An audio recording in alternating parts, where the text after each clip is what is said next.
for tuning in to another episode of Get Lifted. 30 is the new 20. Hit the like button, share, and subscribe, and click the notification bell so you're notified the next time we post or go live. I'm gonna have fun. Smiley Jizzle was good. Welcome. We here early. How's your weekend? How was your weekend? It was busy. It just makes me think about being an adult every weekend. Every weekend it's not really.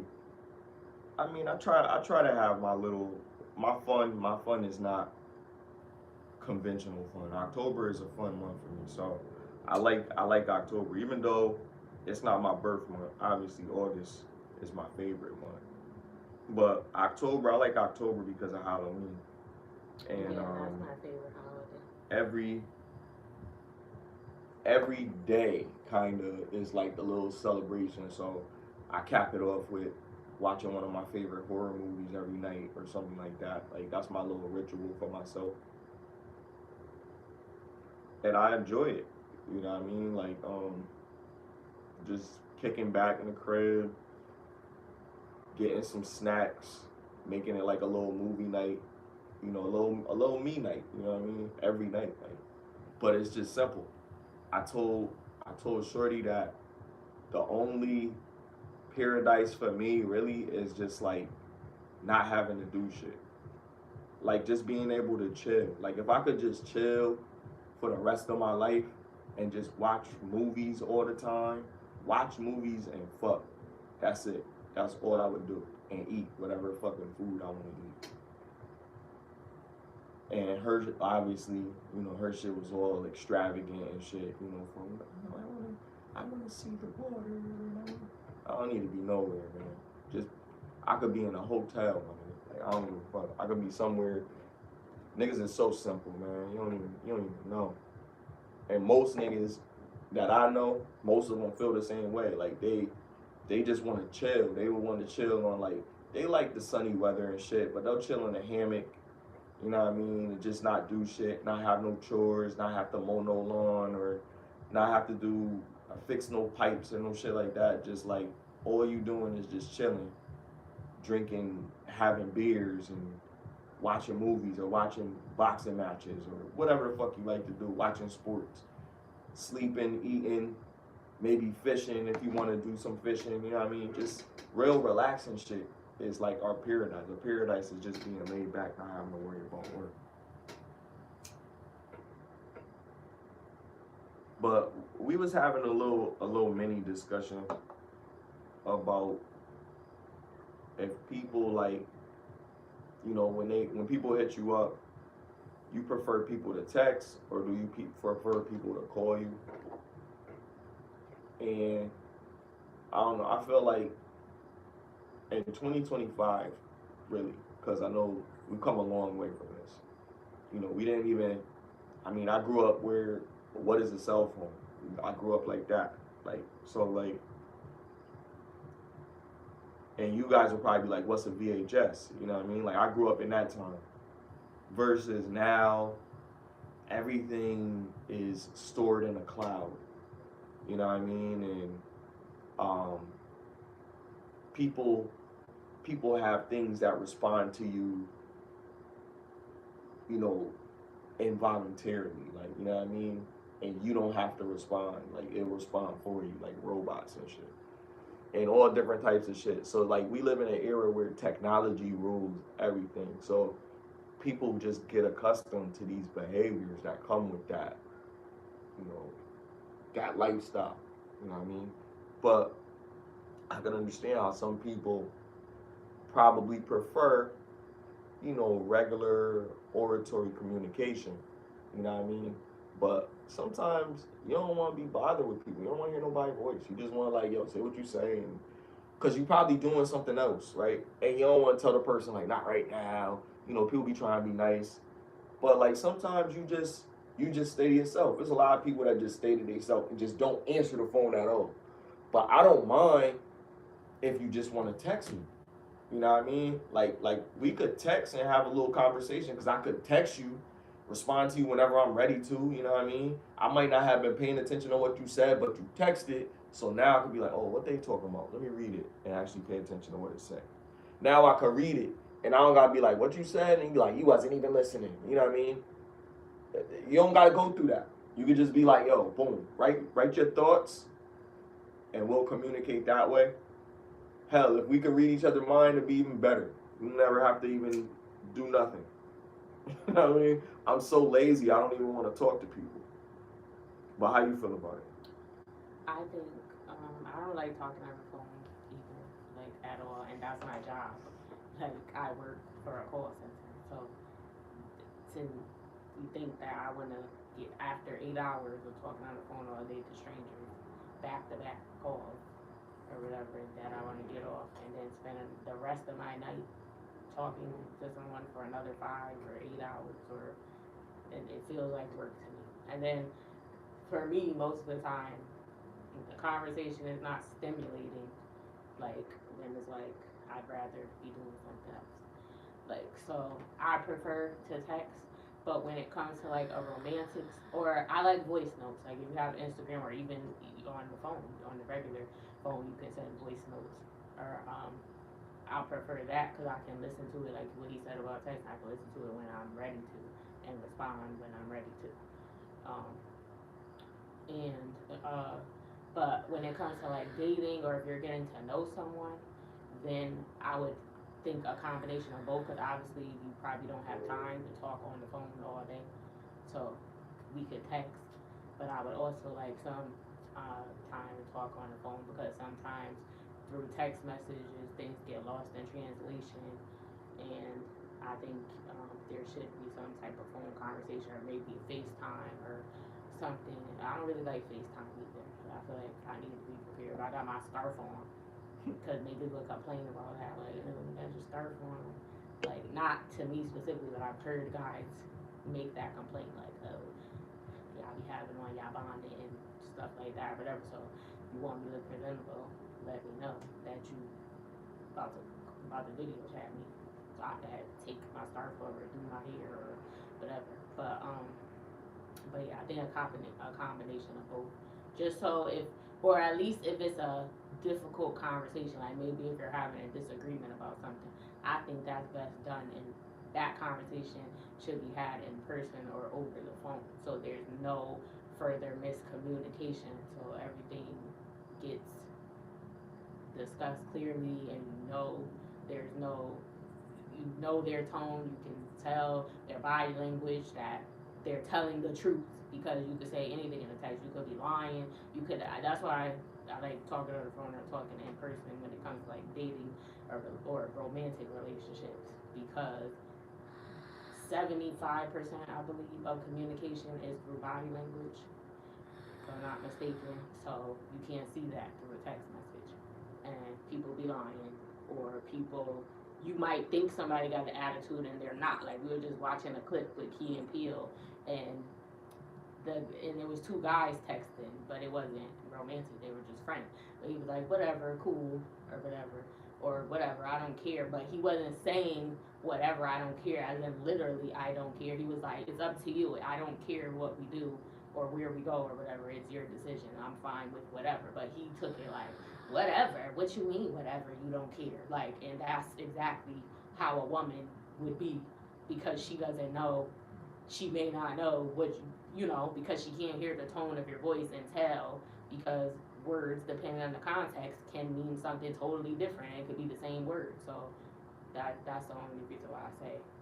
But if we're just friends or family or stuff like that, I would prefer to just text. But then you see how the other guy was responding, like, you know what I mean? So it's just like weird. Like, it was funny because it was them acting it out, but it's just like, yeah, he still wasn't bothered. How Peele would react is normally, you know, Jordan Peele, how he would react is normally how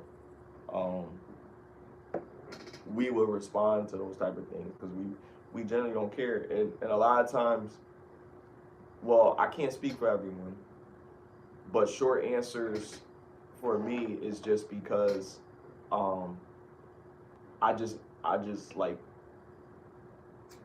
I just understand things a lot quicker. So sometimes I don't need a lot of drawn out things unless I want to paint a picture or I want to tell a story. You know what I mean? I want to do an essay. I want to be elaborate. But if I'm like busy or whatever, I see what you're saying. I have to. I work with, you know, over 70 people or something like that. You know what I mean? So like, for me personally, I have to have short answers, quick responses. You ask me a question about something, I can't give you a really drawn out answer because I might tell you too much and you might, you know, everybody is not, like I said, everybody's not the same type of thinker. So because of that, you have to give people short answers. So I'm used to doing it. So I'm used to trying to understand quickly and being able to respond with short answers. And I feel like it helps with communication for people to have a better understanding of people. There's that word again. Like, I think understanding is the cornerstone of conversations. A lot of times people have a conversation and they don't understand because, one, you didn't tell this person that, hey, I'm not a person who can't really understand in text. You have to like tell me. And I've had people say that they need to hear you say something so you can break it down to them sometimes. Because the way I understand words and the way other people may understand words will be different. The context, the tone, everything that she's saying. I've been reading several books on body language, and over the last 2 months, 3 books to be exact. And some of them different, some of them related to business, but definitely they all say pretty much the same thing. Like, general body language is what defines humans. That's what makes us different than animals. We use our body language to answer questions. Sometimes our body language will be the answer to something that people understand. Like, people know that a nod is yes. People know that shaking your head is no. Shrugging your shoulders is I don't know. You know what I mean? Or you know, scratching your head as you're thinking about it. You know what I mean? Or you don't understand something. And that's crazy that we unconsciously scratch our heads because you're not saying I'm about to scratch my head because I'm thinking. It's just a normal response because you're thinking about something. But that is true. What you said, like, sometimes it could be that but if it's like a yes or no question, then yes, you don't need to write a long drawn out if I'm asking you a question.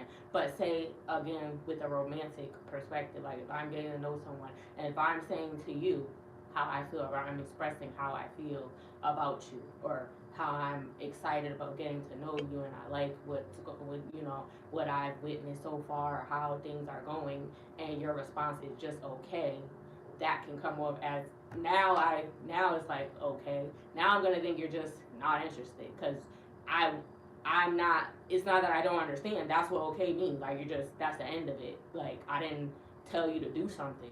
Okay would be if I told you to do something, you said okay, I'm about to do it. I just told you how I felt, and then you just say okay. Do you feel the same? Do you not? I'm gonna assume that you don't feel the same because you just said okay, and that's kind of dismissive. But did you make a statement? No, I made a statement, but that type of statement, I'm saying that to you because I want to know how you feel too. I'm not just saying it just to let you know. Not that I want you to feel the same, but I want to know if you do. So, I mean, I think that's implied. Like, if normally, I think if you were interested in someone, if you're not playing games, then if they said that and poured their heart out to you or whatever, and they wouldn't. But a man is different. I guess you might. Even if you do like them, you might still just to keep it cool, depending on how long you've been dating or whatever. No, I'm not gonna be, you know, what you call it,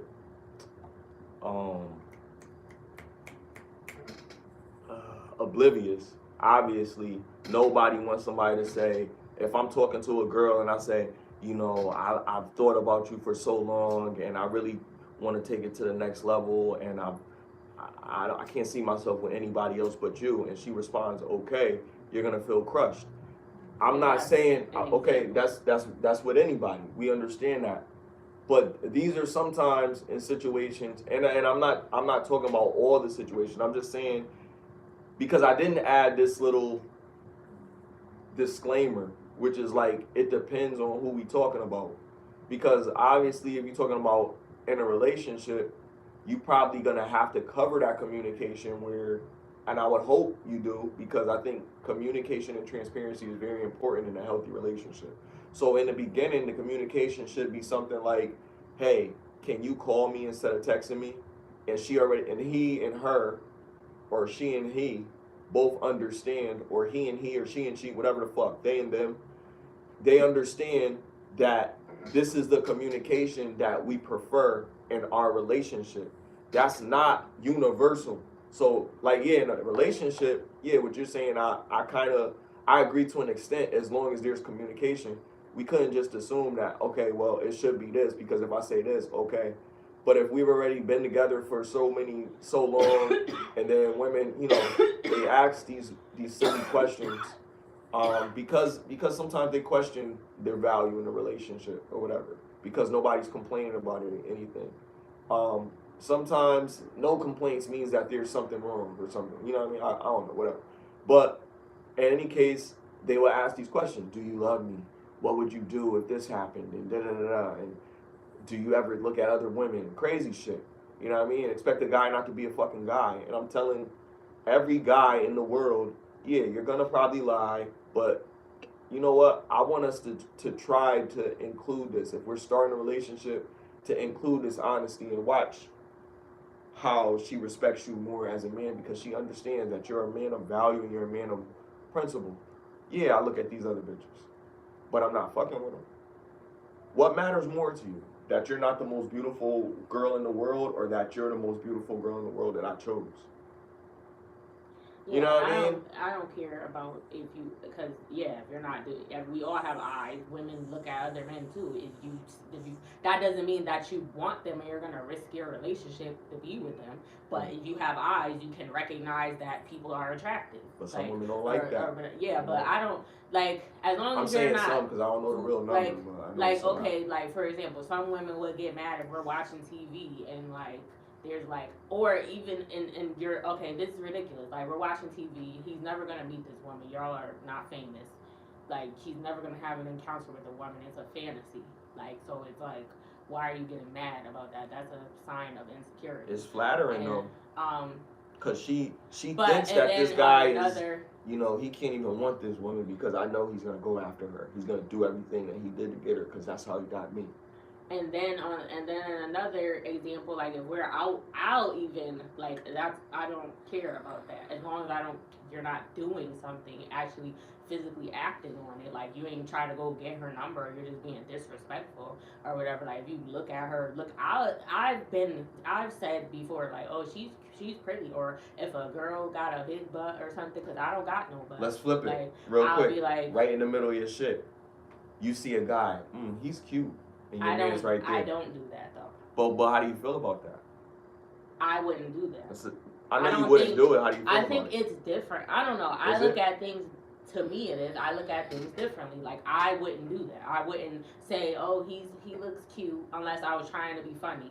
But I feel like it doesn't bother me if a man and maybe that's why because I'll look at him. Like I'll know, like I know when a woman was by, she's attractive or she got a big butt, I'll look, or sometimes you're my brother, but I've been out with you before and I'll see a chick walk by and I'll look at you, I'll be like, I know you was it's acceptable for men and it's unacceptable for women because there's a double standard. And that's why I say I wouldn't do Cam was saying it. Not saying that it's right, not saying that it's wrong, but I think people need to understand. I think some people do, and some people are like in the dark and just like, that's not right. It need to be. Let me just explain something before you go crazy. I want them to understand one thing. This is what it is. The double standard, and Cam Newton said it really great because he had an interview with I forgot who he was having an interview with, but he said it was a female, and he was explaining about the double standards and saying that these double standards exist. and they're going to exist until the end of time. And they've been from BC, and they're going to be until Revelation. And this is why, right? The reason that the double standard exists is because society has a standard, regardless of what the social media or what the new generation believes or whatever. There's still going to be people that's heavily influenced by societal standards, and those societal standards are men are this way and women are this way. But they're trying to edge it in, but then you got like every other country that's like, no, we're not doing that. And not just cities. The cities are within the countries, and they subscribe to the same ideology as the countries most of the time. So in those places, they don't believe in the Western way of doing things. And we subscribe to it because we're supposed to be a free country, and our people are the freest that they've ever been. I mean, they got the gay BCs for the kids now. They got, like, this is ridiculous. Like, parents, please pay attention to what your kids are watching. You know what I mean? It's ridiculous. It's all types of shit right now in the world because of how free America is. And then we champion our freedoms, right? Because we happy that we could use TikTok and we could go on Instagram and we could write about the president, how we don't like him and whatever, and nothing happens to us. But no other country could do that. It's treason. You get arrested for stuff like that. So we have all of these freedoms, and then there's different things that we think about, and then we like, okay, well, I don't think this should be right. I think there's the feminist group who believe that women should be equal to whatever men. So when you think about it, okay, why are men like this? Why do men look at women all the time? Why do men always objectify them and whatever? Biologically, we're supposed to be attracted to women for some reason. So we can't help it. Women are attracted to what men can provide for them. So there's a certain selective group of men that are probably going to be attractive to women. But for men, a lot of women are going to be attracted to us, right? So here's the thing, right? Because of that, when we find a woman and we have the woman out of all the women that we look at, and we choose this one woman that we're going to keep, we'll still like secretly look at the other women, but we got this one. This one is ours, right?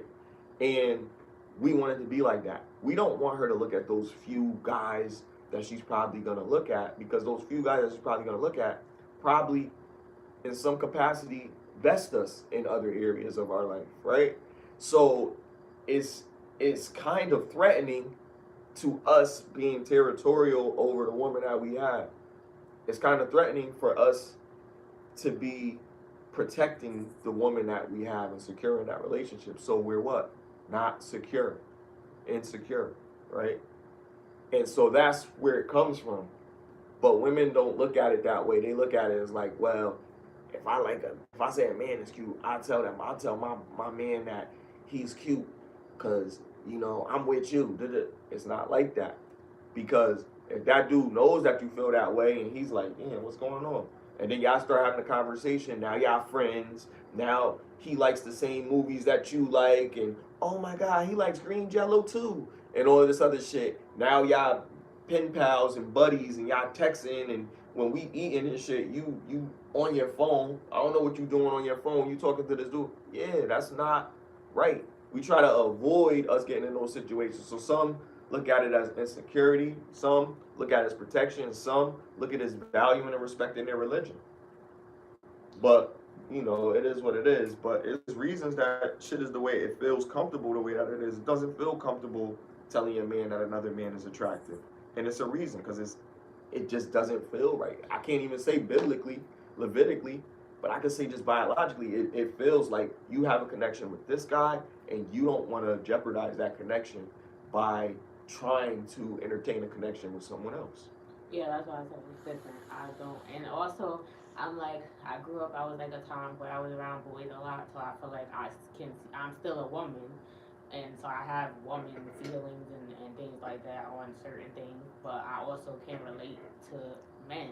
All right, I've seen stuff that guys have gone through dealing with women and stuff like that. Also, that gave me level of empathy when it comes to certain things like divorce and child support and all of those things that typically the men end up having to deal with if a relationship ends or a marriage or whatever. Nah, I can touch it. But like I said, I wouldn't do that if I if I was out with my man and I seen a guy and I thought it was cute. Like I seen, we're already walking. I already looked at him because he was in my line of sight. But I might have glanced at him and thought to myself like, he's cute.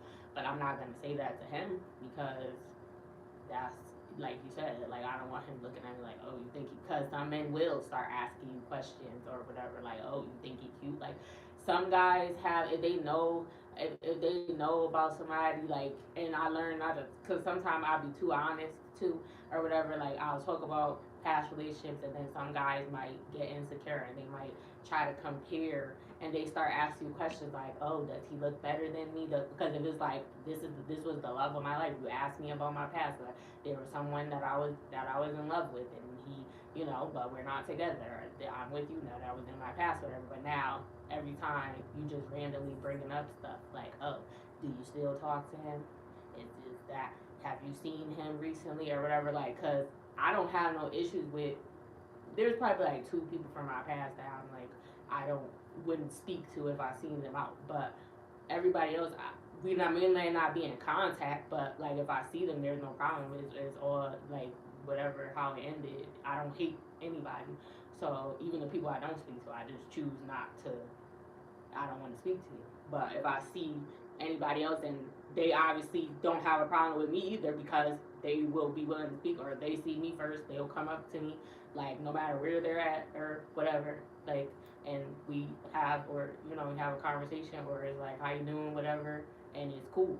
So like, so they may be learning like that, like, oh, why you're not still with this person? If I say I love them and like now you're questioning, do you love me like you love them, or do you like? And people have said that, or they will constantly keep. And I was like, I should have never even went that deep into it. I probably said too much. Now they're trying to compete with somebody I'm not even with, or whatever. And it's like, so sometimes you gotta protect. I'm not saying it's a lie, but like, I'm just a more open person. Like, I just like to be. I mean, there's certain stuff that I wouldn't say that I know is not, but sometimes not necessarily that it hurts it, but depending on the person, like if they like you, it may trigger them, and it may, like, they're a man, they're gonna compete. Just like women, we gotta compete for men. So it might naturally, and some men, even though they might feel a way about it or whatever, they may not show you that. So it just depends on, like, they may not ask these questions and show you that I feel intimidated by this person because you're with me. You're with me now, so you shouldn't be worried about nobody else unless they're back in my life or something like that, or vice versa. Like if the woman, just because you see somebody out, that's like, you gotta stop that. But like I said, it doesn't bother me, so I will be out if I see a girl and I'll be like, oh, her butt, and then I don't got no butt too, so I'll ask a girl, I'll be like, what do you be doing? Is that natural, or you be doing squats, or like, what's your regimen? Because I need help, but I ain't trying to get no surgery. But like, so like I don't care. Like, or I'll be telling girls they're pretty. Like I have said that, like, regardless of, like, if I thought that, if I think they're pretty, like I'll say that, or they whatever. Like I don't care about that, and I wouldn't care now if you just start having a whole conversation with her and like now you trying to get her number. Like, what are you doing? Like, if you just being disrespectful. But if you just like, I seen you look at her, like, I know she's pretty. Like, you have eyes. Like, you gonna walk around with your eyes closed. Like, I think it does get to a level where it could be disrespect. But if your man respects you, then he's not gonna cross that line. And disrespect is different for different people. So I think you're right. You should have a conversation beforehand about what that looks like to you, because some people will get offended by things that other people wouldn't. So you need to determine what those lines are. And some people are just overly insecure, and maybe that's something you need to work on within yourself. Because if you're going down a whole road making up shit in your mind that didn't happen because of past trauma without even having a conversation, and then when you do have a conversation, you think they're the person from before, and now you are cursing them out like they the person that did that to you, and nothing even happened. You need to handle that. You need to talk to somebody. You need to self-reflect. Why are you so triggered by this? And like, because it do get to a point where it's like, okay, Like, what's going on? Like, why are you acting like this? Like, I never did nothing.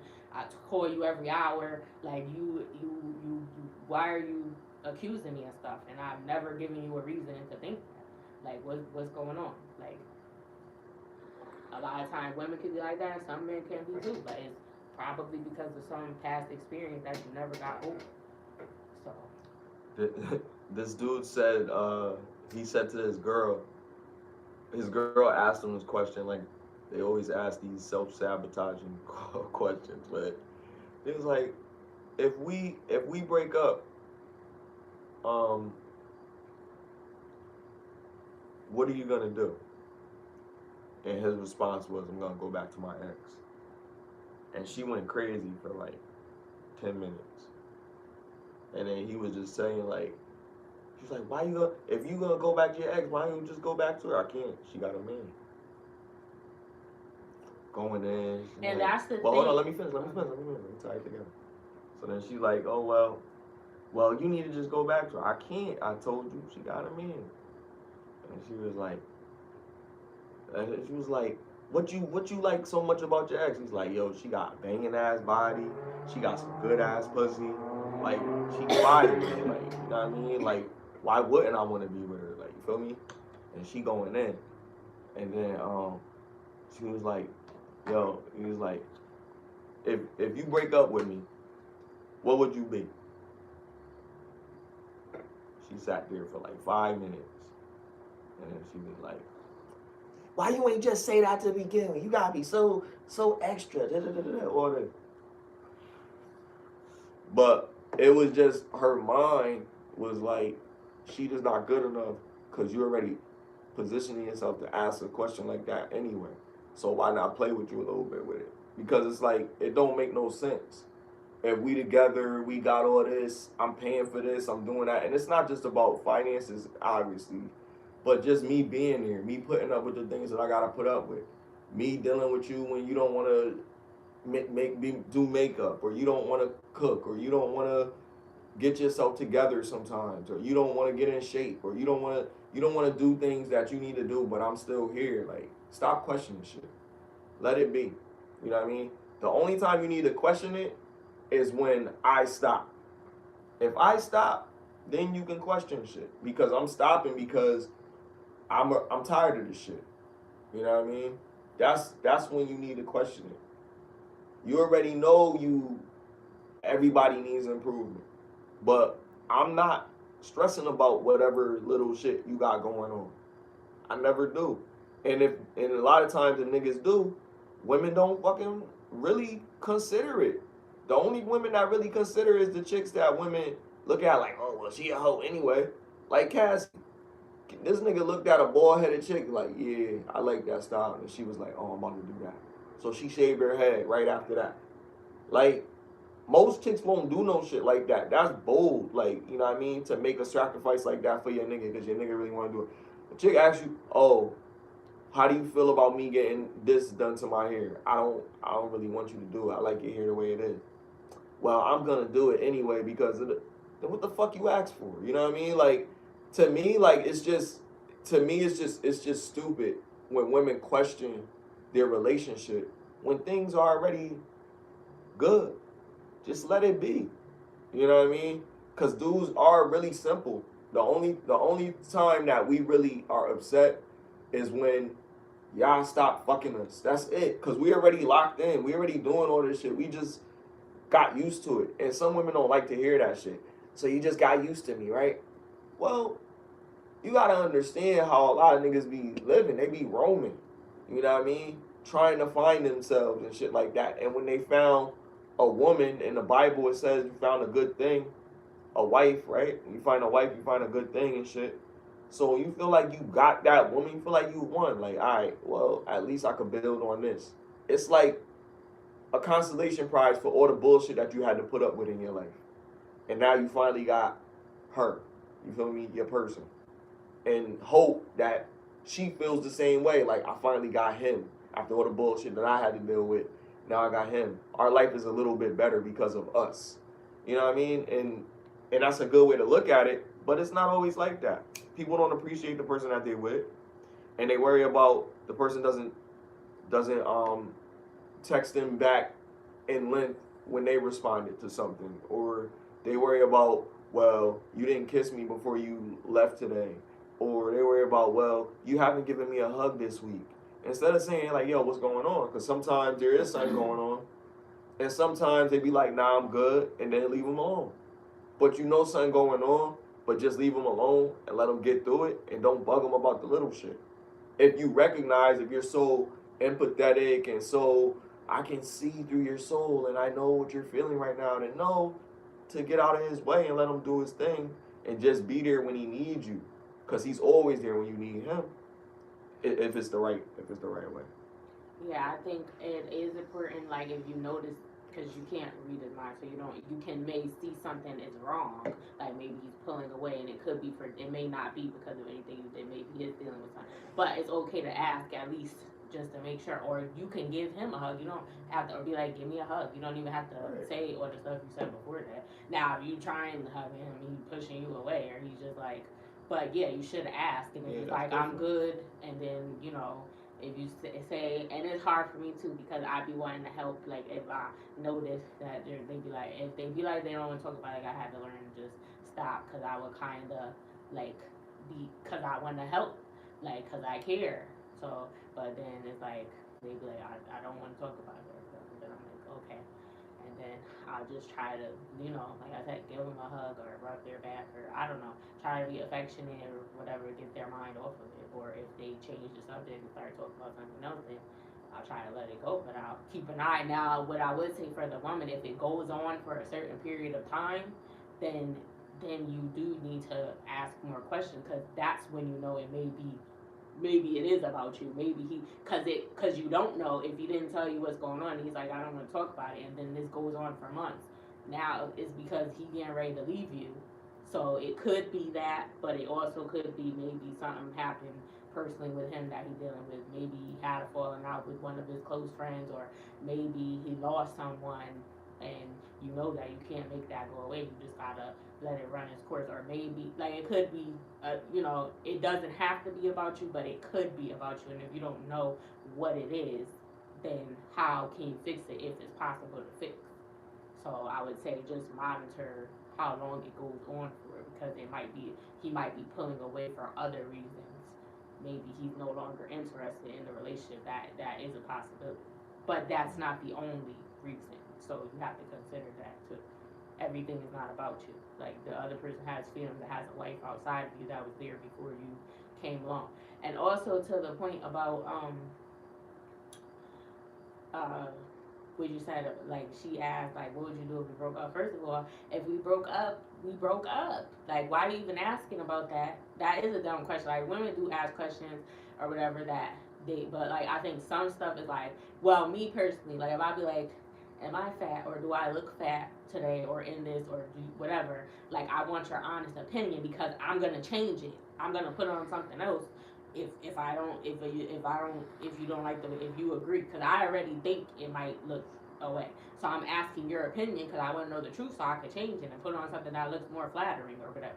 Like, but some women, they just want a reason to argue, or I'll say most women probably, they'll say it and they want you to lie and say, or they know they don't look fat. They're a fit person. They're just naturally fit. They got a fast metabolism. They know they're not fat. They're just trying to come up with something. And then you just want to start an argument. And why they do that, I don't know. But I think that's stupid. So certain questions I might ask, you may think I'm trying to be funny, or a man may think I'm trying to be funny, or I don't want to know, but I'm really asking for a reason, because I already feel that way. I just want confirmation so that I can do something about it if I can, like specifically an outfit or something like that. Like, and if I got something that looks better on me or something, then I ask that. Like, I really want to know. But she said, "Oh, if we break up, I'm gonna go with my ex, but he got a girlfriend." You said he was talking about her. I mean, but she got a boyfriend, so I can't. That's the reason why. So then that makes her think like, "Oh, so you would be with her if it wasn't for me?" Everybody would be with, unless that's the only person that you met. That's that's a harsh reality that we gotta face. Everybody, unless this is your high school sweetheart and you never was with nobody else, everybody's somebody's second choice. You you may be the second choice, and the other person, you maybe that's the one that you want or whatever. But you don't know it. But that's if you ain't with the person that you was with before, and you ain't with them, and they broke up with you, and you were in love with them, then that you want to be with them. You would be with them because they ended the relationship, not you. So you would be with them. That's most of the world. Most of the world wasn't Right? just with one person and then settle That's down. a good one. Like if you never broke up with your ex, would you still be with your ex? It kind of makes sense. Like, okay, if you didn't break up with him, duh, like things would have been going well. So I'm why assuming. even going like making yourself think about it? Because he's with you now, and like you just making up. Because why would you even ask if are you about to break up? And then if you about to break up, then you shouldn't care. Women, So I that's guess. just a crazy Well, question. I'm not gonna say even women. I'm gonna say people probably are curious to see how far it could go. Like if there's anything that can fuck up what they have, and those things are those things kind of linger with them, and then it builds anxiety. Like I would say, don't worry about stuff. That's what I'm saying. Why are you worrying about stuff that hasn't happened? If things are good, then let it be. Like don't worry about that. And the fact is, you have to have more trust in the person that you're dealing with, because if you run it like really be serious with that person and combine finances and give them passwords to shit and shit like that, you're gonna have to be able to trust them. So if you really like feel like, oh, you're just gonna leave me and go run away with your ex, if you really feel like that, you can't be with nobody. Like, you know what I mean? Because everybody got an ex problem. That's what I'm saying. And then they probably, and if they're not the ones who ended the relationship, they would probably be there. Like that's just the fact of the matter. So but then that says about that person, they might be a good person. Yeah, no, it's not saying, it's just the truth of the matter. There was someone here before you. I had a life before I met you, or he had a life before he met her. Like, so why you even, like you said, why even think about that? You're going to stress yourself out because now you're going to be making up scenarios in your head that could possibly play out, and then you probably going to reach out to the girl and try to see if she feel the same, if she still got feelings. But see, you got to think about it deeper. Like some women, because that answer is not down a rabbit hole. It's not just the answer that just defines, somebody leaving or the person breaking up with them. That means that things essentially worked out in another time. Everything worked out. They married. They had kids. They did all this because that was the idea in their mind. If everything went the way that they wanted it to go, then yeah, essentially they would be together because there was no issues. A lot of people broke up and it was a learning experience for them. It was a growth period in their life. It was a rebirth. So it's like you probably was a fuck up. If you was a guy, maybe you cheated, maybe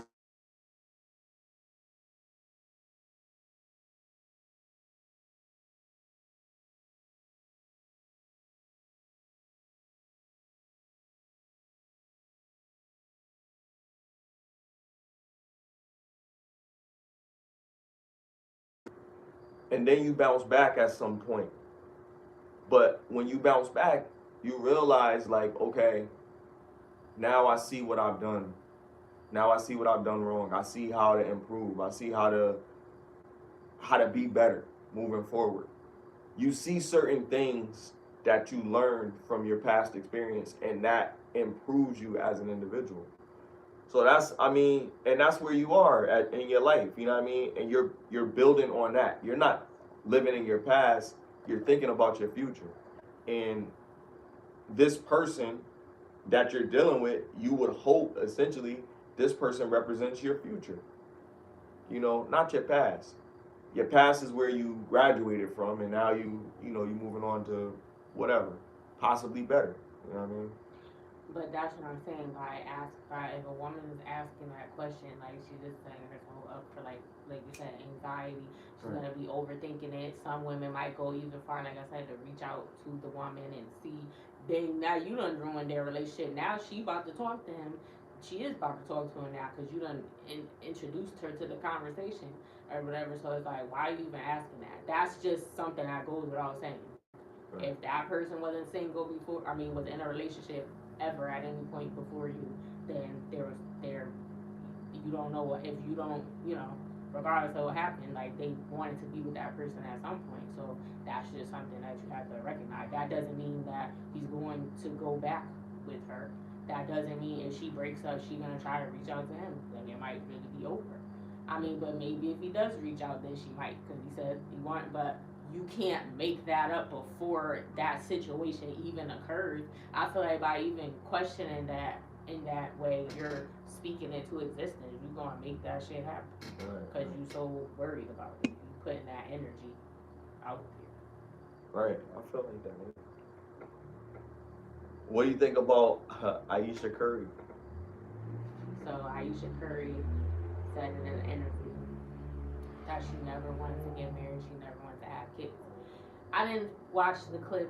I just seen the writing, but it was only a minute clip, but it was a full interview, so I didn't watch it. But just speaking on that alone, I feel like I'm hoping that she's saying that's how she used to feel, and now that she's married and she has children, that she no longer feels that way. I'm sure she loves her kids, and I hope she loves Stefan, but she keeps embarrassing him, in my opinion. But apparently he doesn't take it that way because people were going in on her, and he checked somebody that made a joke about it, and then they came out and apologized. Another celebrity, I forgot. So Stefan isn't bothered by it. So I feel like if he doesn't, or at least publicly, he's not expressing that. If he doesn't feel bothered, then we shouldn't. But I do think that's something that she could have kept to herself, because if she was saying I no longer feel that, I hope she mentioned that at the end, or she ended that statement with I no longer feel that way. I love my husband and my children to death. I wouldn't want anything else. I couldn't imagine my life any other way. But I remember how I used to feel until I met him and until my children came into this world, or something like that. Because you can't say that without adding that context to it. But I really think it was it's something she should have kept to herself. Because not even nothing to do with him, but just because that's his wife. Now it's on him. Mm-hmm. And now people are viewing him away. And this is like the third time she's come out and said something from her mind that has nothing to do with him. Like, but because you're his wife, you're attached to him.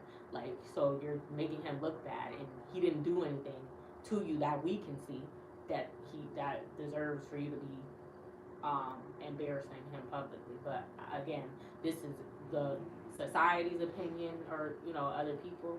Steph doesn't seem to be bothered by it, so I guess we should, we shouldn't be concerned. Yeah,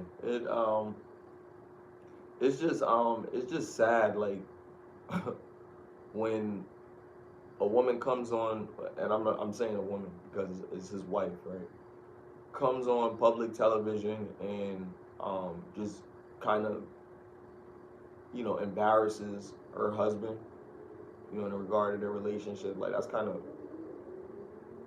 of disrespectful, But if he's accepting, because obviously you're gonna protect your wife. That's that's what you're supposed to do. So I look at it as like he doing the right thing by not publicly saying crazy stuff. But I hope he don't end up like another Will Smith. Like, I just hope not. You know what I mean? He's a future Hall of Famer, champion. You know what I mean? Like, I think because the way he treats his family, he don't have no like nasty little public things about his image that's out there. You know what I mean? Like he's good in the eyes of the public. And he's a father figure, you know what I mean? Like, it's just it's the only thing is her, and he holds her, to the highest esteem, which is like it's still admirable despite it, but that just goes to show you that some of the things that we as men just have to deal with, you know what I mean? And it's never understood in society and appreciated how much effort some of the good men actually do put out there, because there are good men, regardless of what you may think. You know what I mean? There's a number of good men, and some of them don't get appreciated enough for all the shit that they do. So I won't talk too much about her because like I just feel like it is kind of disrespectful, but I'll just leave it at that. Yeah, I agree. I feel that this. I wouldn't want. Now in this case, I wouldn't want my man to go up there and talking about our personal business, especially and it ain't even our business. Like it's just by proxy or by association. Like, cause it literally is. She's just talking about herself. These things that she says. So it's like it's not even fair. Like it would be a different scenario. Although I still think it's best to keep it there, so I wouldn't post it. But that's a different scenario if he actually did something to her and she's exposing that. But it's like, well, what I They do married that though. too. You know, So what it's happens like, in the house stays in the house, unless you get the law involved. that's and why I all said that. I wouldn't do it. But that's different because he's actually doing something to her. In this case, you're doing something to him because you're making him look bad. And as far as we know, he doesn't deserve this public scrutiny. Like, because of your feelings about nothing. Even if they did have a shitty marriage, like let's just be clear, my stance. Even if they did have a shitty marriage, it still doesn't give her the right. I said I wouldn't to go on public television and put it out there, like, oh, like you know, he never washes the dishes and he doesn't. You know, I don't give a fuck. Like, that's your household. That's your husband. Respect the sanctity of that shit. Like, why get married? And this goes back to my point that I always make. Like, it furthers what's the incentive with men getting married? Just to be with this person for the rest of your life that doesn't appreciate you. You know what I mean? If you want to do it, then do it. But you're doing it at your own risk because you want to make sure that this person appreciates you the way that you appreciate them. And it's not going to change because you didn't wash your dish. You know what I mean? I wouldn't do it because I just don't want people in my business. But that's just me. But I don't tell like people how to handle stuff, and if somebody's doing something to me. But I don't want people in my business, so I wouldn't post it personally, and I wouldn't encourage nobody to do it if they asked my advice on it. So not saying that is right, but it's just a different scenario if they're actually doing something to you. In this case, she's the only problem. Where it's like I can understand, I wouldn't post it, but I can understand you feeling away because they did something to you. So it makes me understand why he did it. But if you're just doing it and they didn't do nothing to you, and we know him as the perfect husband and he's a good man, Savannah, and everything, you know, like then you look dumb. In this case, this is just shedding light on it. Now we in your business. We know he ain't shit, and they did all of this or whatever. Now we just in your business, but y'all both look dumb because you're involved in it too, even though you're just exposing him. So that's why I wouldn't do it. But yeah, people will do better, and then you're not teaching your children the proper things to do because you're telling them that. Yeah, they're gonna see this and they're gonna be like, you say you didn't want kids, right? Mommy? And I hate that's another that brings to another poses another point. Some women will be like, I've heard people say they'll talk about their kids on a podcast and they're like, it was a mistake.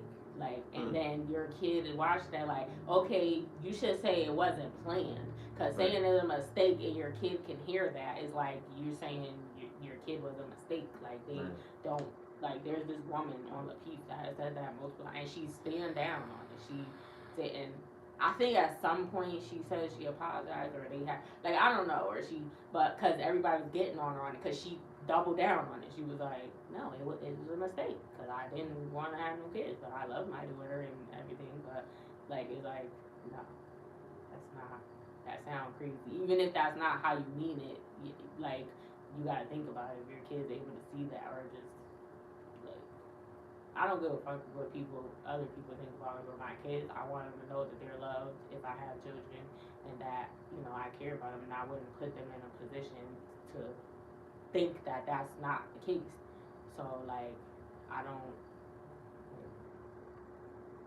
it's not about you no more. If you have kids, you gotta remember that. And some people are selfish. Because, like I said, every time she come out, she only talk about herself. And again, I didn't watch the full interview.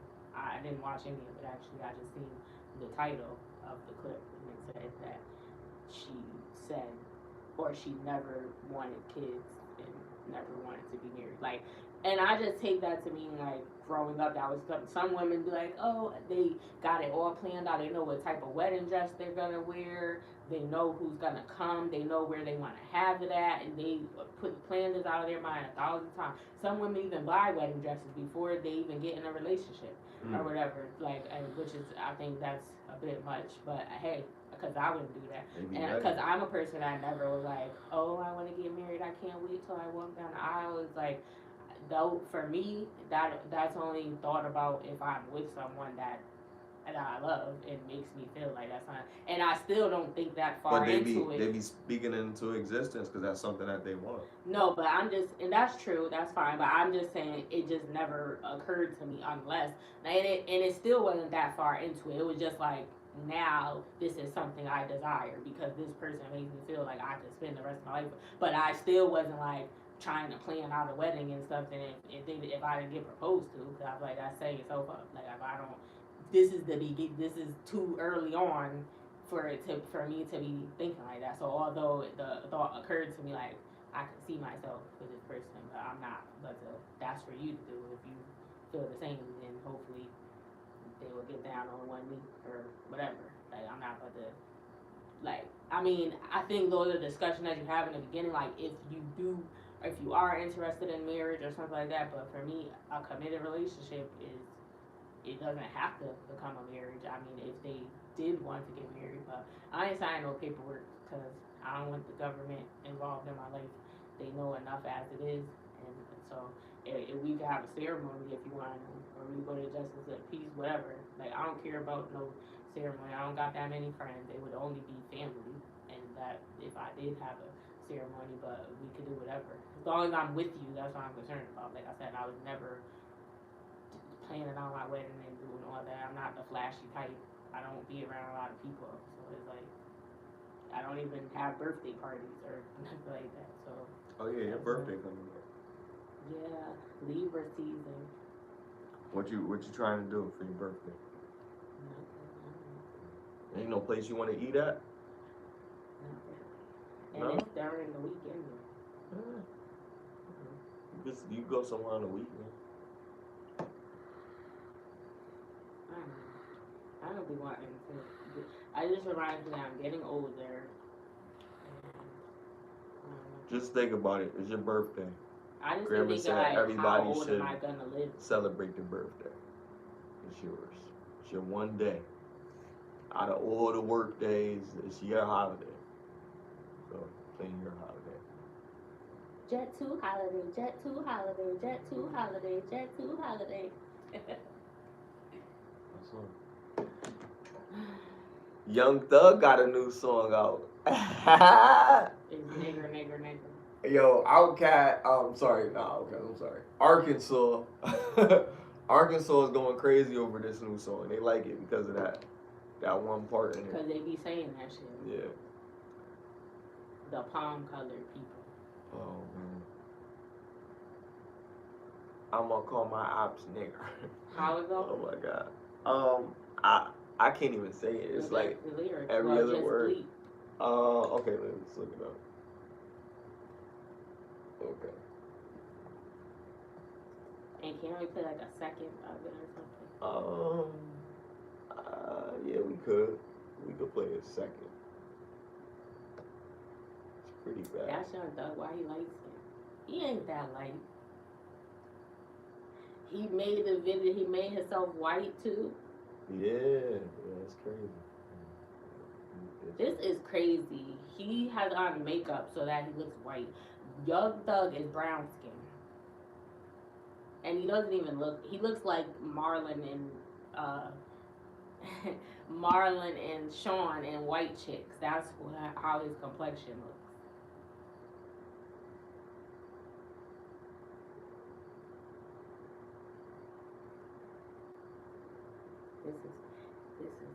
And that's why there was a clip on Instagram with like multiple artists with their face like that are black, but they made them light skinned. And this picture was there.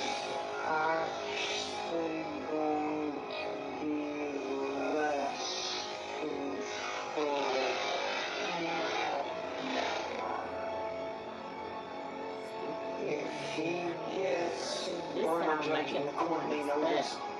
A lot of the communications that Mr. Williams is on Facebook. In the beginning, because it's not he got a little, what you call it? That to be their MO. He gets a burner, he gets in there, he runs his gang. This is from his court case. And he won't get that. He got that little intro to his court case playing in the beginning. The investigator said, he starts saying this. That's not the jail. That's their job. It's not the job. We don't do this. Yeah. To the party. They take their hoes. And they talk. Whoa, we feel like this thing in the jail. Back up. Yeah, King Spider-Man. These niggas love us. Listen. Everything we do. But everything we do is translation. Roll me up some spanky fucking janky, yeah. They follow us cause it ain't them we can't get, yeah. Big baguettes on the ship, I sank it, yeah. Every time they play, we shank them, yeah. Want a woman, son? She can't get a hold of you, she call me, yeah. Only one left with Gucci socks in your sheets, yeah. Talking call, I got every animal in my fleet, yeah. Yeah. I chop out the beat. I chop out her feet. Woo! This mic got a reek in it. Alright. Nigga. They better not play with me, nigga. I sleep in the K with me, nigga. Some bad shit lay with me, nigga. My kids ain't straight, you nigga. I'm not fake. Yeah, it's pretty fucked up.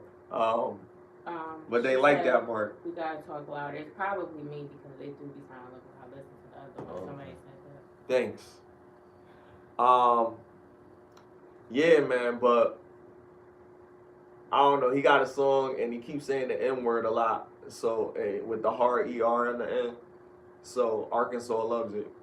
If y'all know anything about Arkansas, yeah, you know why they love it.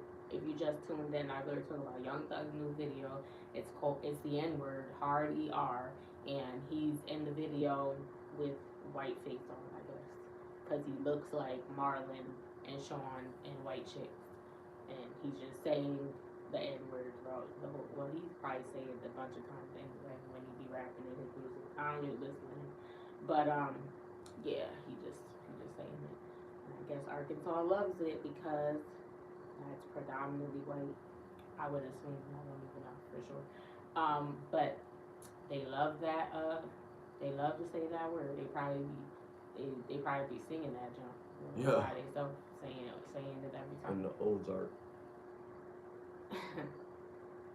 But yeah, I don't know. They got a song. There's a song up with this white guy, and he's talking about nooses and hanging people. It's a country song, but he's rapping. Oh, yeah. And he's talking about hanging black people and stuff, like nooses, and like it's crazy. Like these, I don't know. People I go try. And then there's another one with a black girl, and she's like, all the non-colored people to the back, or something like.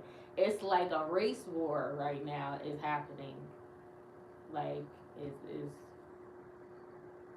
y'all doing too much? Like, please cut out both of y'all. Like, cause what is the purpose of this? Like, I don't know. I mean, they've been racist to us forever, but it's like I don't even gotta feed into it. It's 4Giato Blow and JJ Lawhorn. Good versus Evil. That's the name of the song. And where's the lyrics? Don't even play it. Just say something. The lyrics are. Let me see what I got lyrics for it.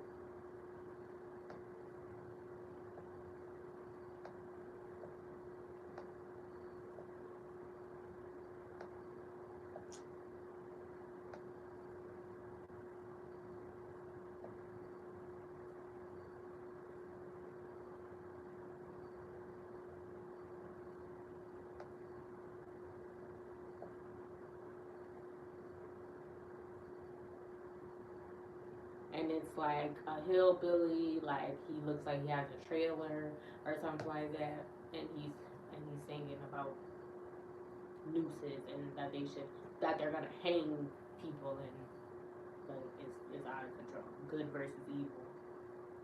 There's nothing good about this song. I don't know the lyrics.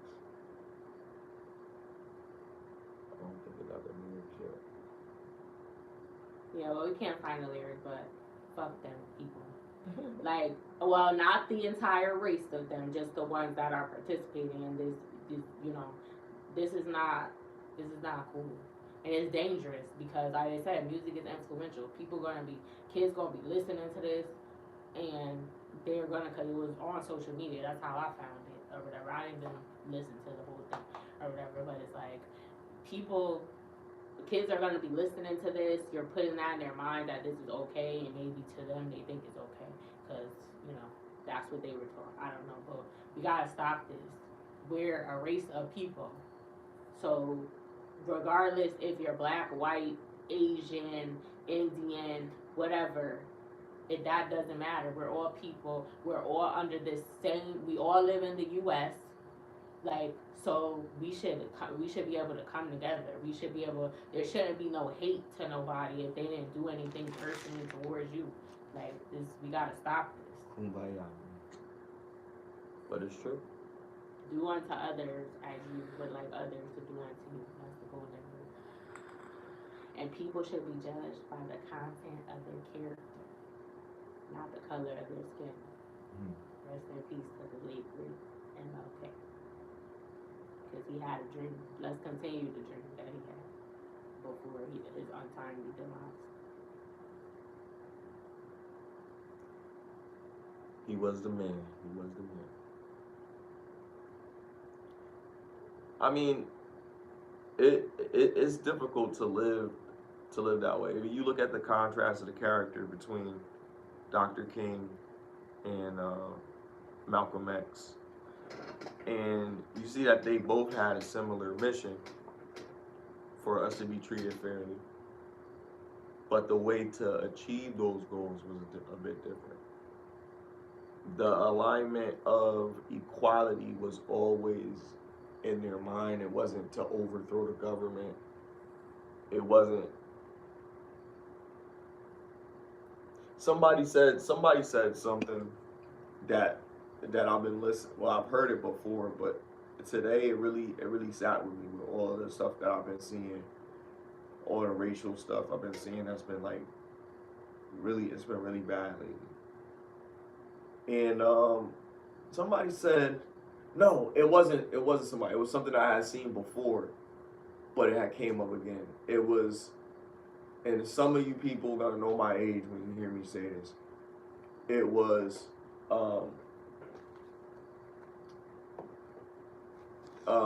Louis Farrakhan on Phil Donahue's show. And the discussion was, with some of his rhetoric, white people in the audience felt afraid.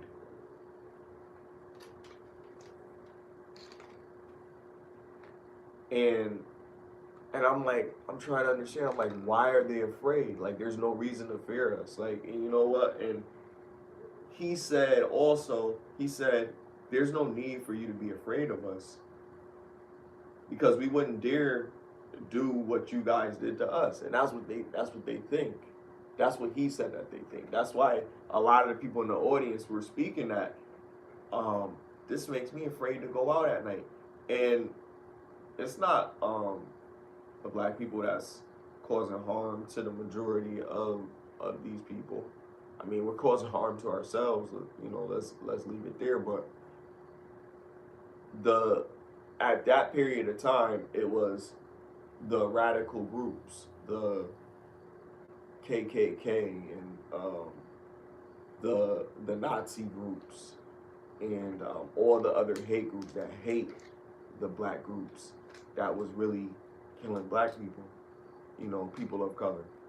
Black people never did anything to anybody other than their own people, which is still terrible, but it's out of desperation to get stuff that they need to get, or to have territory, which means more capital or something to some extent. It's always about money. That's really what it is. Like, when in those poor areas, the reason that it's so much crime is because they're poor. They're trying to make money, and they're making money illegally because that's where they can get the most money. Because they're not able to take their mother out the ghetto with what they're getting at Walmart or McDonald's, or, you know, doing an internship or something like that. They're not making that kind of money. So that's why they're driven to the fast life, to the stuff that they see in the videos and they see on social media, because that looks like life. That looks like what life is all about. Life is all about the guns and butter, right? Guns and butter. Guns and butter, right? I don't know. I'm old school. I feel more old school every time I talk because I start to reflect on everything that I've gone through in my life, everything that I've seen to this point, just to have a better understanding of why I did certain things, because I know why I did what I did. So I just look at it like, okay, well, they probably did this because this is why I did this. Maybe that's anecdotally, but I don't know what anybody else might have been thinking when they encountered similar situations or they did whatever they did. They may have been thinking a completely different thing. But I always feel like my experiences are pretty relative to the conditions in our society. So I'm like, I'm not, I wouldn't say I'm an anomaly. I'm just like everybody else right there. I wouldn't say I'm different because I'm not rich. You feel me? But I've understood things that I probably should have done. I've touched a lot of capital in my lifetime already. And I understand the possibilities. I just don't have the same desires that people that don't have. Like people that don't have or have what I probably have different desires. They think about things that they wish they could have or things that they'd like to have, or if I had this, I'd do this, or if I had your this, I'd do this. But you can't do what I'm doing. If I'm selfish with it, then that is what it is. You just have to accept it because you're not me. I'm gonna do with my life as I see fit because this is my story to tell. This is my journey. It's my chapter. And with your story, you direct your own movie. You make whatever outcome you want in your situation. But everybody is the controller of their kind of their fate, their destiny, their narrative, I would say. Yeah. Because you're living your experience right now and you're learning. You should be learning more experiences as you go. That's the thing, like sometimes we meet people in our life in passing and we learn something from them. They might not stick with us permanently, but they'll be with us for enough for us to learn something from them, and then they move on. They weren't there to be there forever, probably. They were there for that reason. They were there to teach you that lesson. And that is valuable. So every loss is not necessarily bad. Sometimes you gotta push people out of your life. Sometimes people are they're detrimental. You know, they pull you down. They don't let you bloom. They don't push you towards what you need to be. Sometimes people need a push. Sometimes people don't need a push. You gotta know what type of people are good to have in your life. So I don't know. When some guys stick it out, I just realized like some guys they got their shit in a way that they're humble enough to accept. Very comfortable. Right. And not even like if somebody like put it like this. If I'm very successful, right? Like I got everything. And I got the woman that I've always wanted to be with. And I'm with her. And we have a whole bunch of children.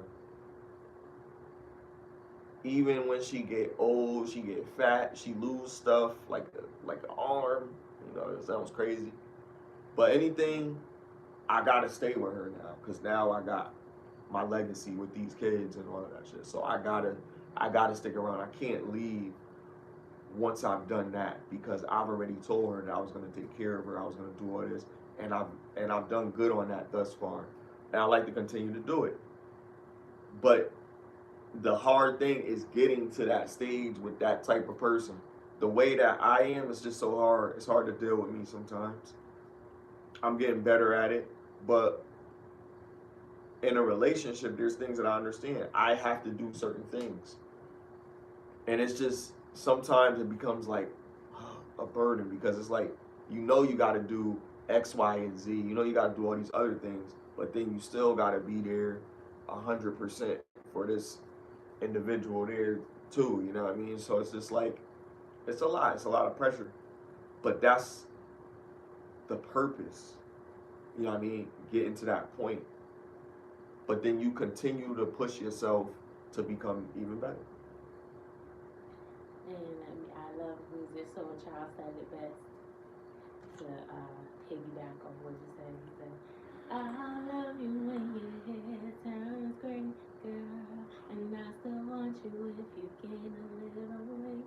And girl, the way we are is how it's gonna stay, just as long as your love don't change." I live where you don't lose a leg.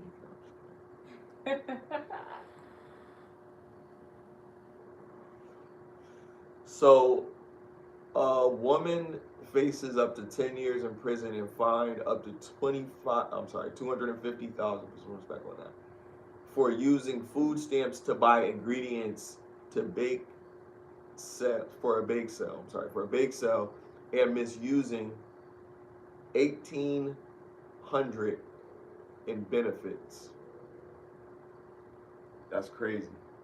So she used her food stamps to get eggs, butter, whatever she needed for her bake sale, made her money, and the government is not only low-key a fine, that's government suing you. Government is suing you for using their money to get your own money. And it kind of like says it's like backwards, right? Because like you want government assistance so that you can get back on your feet. I mean, isn't she being kind of productive? Like, how else can she? Well, she could use her own money to get the food for her business, but if she trying to claim it as expenses or something like I don't know how they know, like, you know what I mean? Because is it just documented that she made? See they must have found out that she. I don't know, how did they know? Because she had to use her card to her EBT card. Somebody snitched.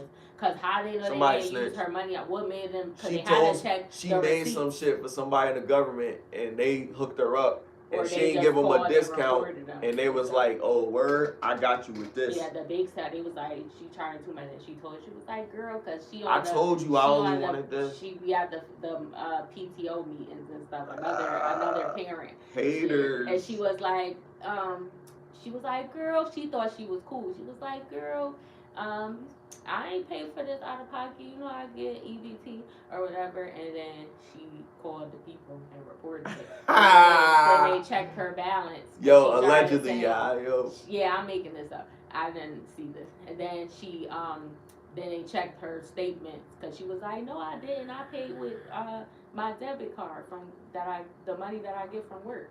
And then they was like, "Let me see your food stamp receipt."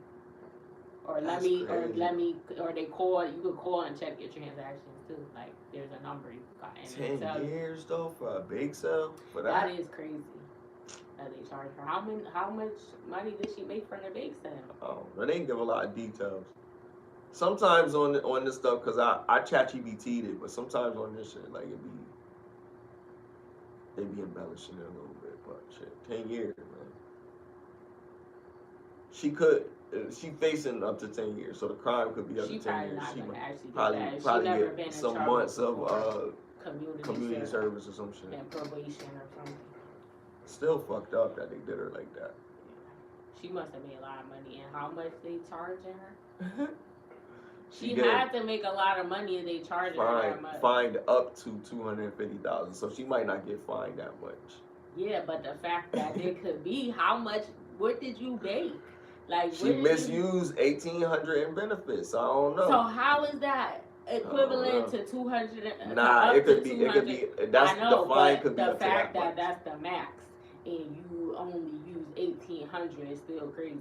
Well, for that criminal offense, that's what the max could be. Depending on. Yeah, just like Diddy just got 4 years. But the max was 20 for those. That's crazy. He passed out, right? Did he pass out? That's what it. No, I didn't say he passed out. I said he dropped to the floor. Like, he was on his hands and knees like he was praying. Like, nigga, you wasn't praying when you did this shit. He'll be out. He'll be out next Christmas. No, he got 3. They gave him 4 years. He already did like 15 months, so he got like 3 and some change. But they probably gonna let him out early. I don't know, man. They want to keep him in there, and then he has to do the whole 50 sending the judge letters and shit. What he saying? 50 talking about, yo, he a menace to society, and he feared for his safety with him out. He don't think he's been in there long enough to have learned from his mistake. Now this what he put on social media. I don't know if he really sent this to the judge, but everybody like he probably did laughing at it. And he said, "Oh, I got a documentary to the judge. I got a documentary coming out about his story with a lot of people coming out. Like you wrote that to the judge." He probably did because I think he's removed from that street stuff now. He's on a different path. He's so a petty dude, he's that petty that I think he doesn't care about street politics anymore. He probably would really do that because he's so petty and he dislikes him so much because when the first time they met in person, he wanted to take him shopping. I mean, he was doing his baby moms. I mean, that's right now it's war. That was after, and they were not friends. Because he never talked to him. Because when he tried to take him shopping, it don't matter. When he tried to take him shopping, he cursed them out. So that was the end. But it don't matter. What you do to his baby moms is crazy. She did it to herself. I mean, she did it to herself, but he, you know what I mean, facilitated it. That's crazy, bro. That's crazy. They're gonna be mad at every man that. Yo, but that's what I'm saying. Like that goes back to what we were saying. Everybody, somebody. It was before Diddy came along. But I'm just saying, it's just wild. But yeah, shout out to the lady. Oh yeah, we talked about that one. So women, it's not funny, but women uses Roblox to tell 10-year-old to drop an infant on the floor, which resulted in fatal consequences for the baby. I'm not going to give out the baby's information, but this did happen. And this is just another thing for parents to really keep in mind, like, pay attention to what your kids, like, Roblox is not safe. Like, people really be dating on Roblox. Like, that's diabolical. Like, I always thought that was for kids. That's cheesy for kids. Like, that's not for grown people. They have a room up there that's designated for dating, like where you can chat. That's sad, and then we talked about this before, that someone got kicked off the platform for catching predators. Like he found, and I don't know what tactics he used to catch these people, but he caught them, trying to lure little kids or whatever, and they kicked the person who caught them off of the platform. They banned him from the platform. He can no longer use it, which I think is ridiculous because he's helping kids, because it was only supposed to be for kids, but apparently adults are using the platform now. They also have a room, someone said on TikTok, and I never use Roblox, but this is what I'm seeing people say. They have a room up there where it's like a bathroom, and you can go in there and you can see, it's like animated, like anime figures or whatever, but you can see like private parts and stuff like that, and then there's different sexual orientations and sexual identities and different things like that, but the room is supposed to be in a bathroom, and it's like that's within the app, because they have like different rooms you can go in. They have games and they can go in different rooms and chat, I guess, or whatever.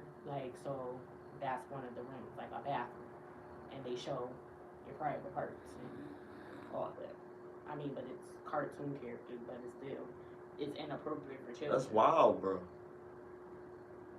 Yo, and there was this, remember the Momo or whatever it was, the weird little creature telling people to unalive. Now they got something else called the Blue Whale Challenge. So it was reported to be an online suicide game, deletion game, I'm sorry, at teenagers, which set 50 tasks over 50 days. The challenges was alleged to be linked to numerous deaths around the world, but little about the game was quite as it seemed.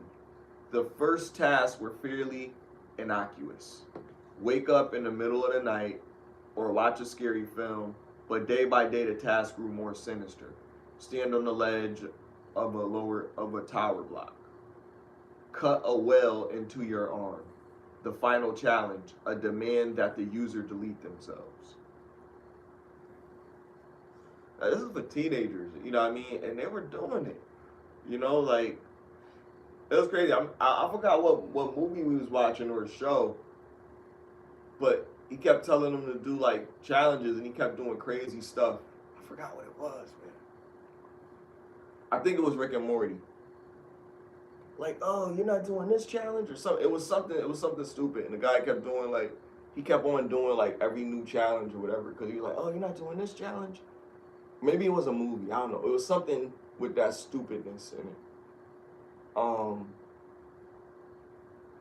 Happy Gilmore, too? I don't know. But anyway, it's just be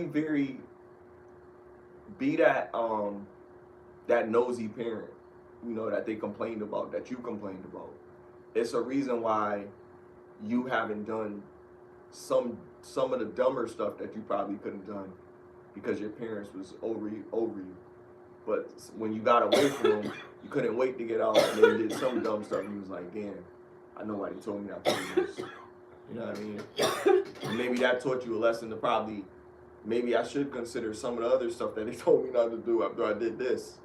You know, but you live and you learn, you know what I mean? But don't let your kids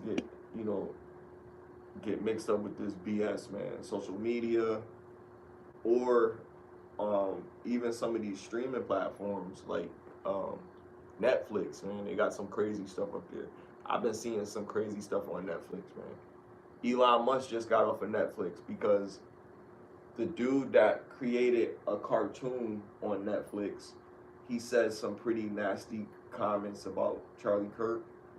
And because of that, he decided he wasn't gonna subscribe to Netflix anymore, and he made a public statement about it as he deleted his account, which caused a domino effect of several other users unsubscribing. I just subscribed the other night. I'm sorry, I'm not with the flock, but I only subscribed for a month because I want to watch some stuff that came up there. There's a new like I said, it's Halloween month. Netflix always be having exclusive stuff, so they got this new Ed Gein series, the Munster story. So they got his story now. So I've been watching that. I'm a little bit of a serial deleter fan, you know.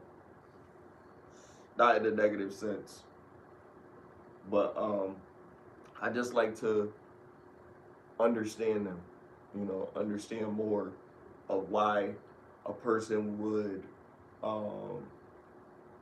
result to that level of gratuitous violence. Why would they do something like what some of them did? How could you commit these atrocities?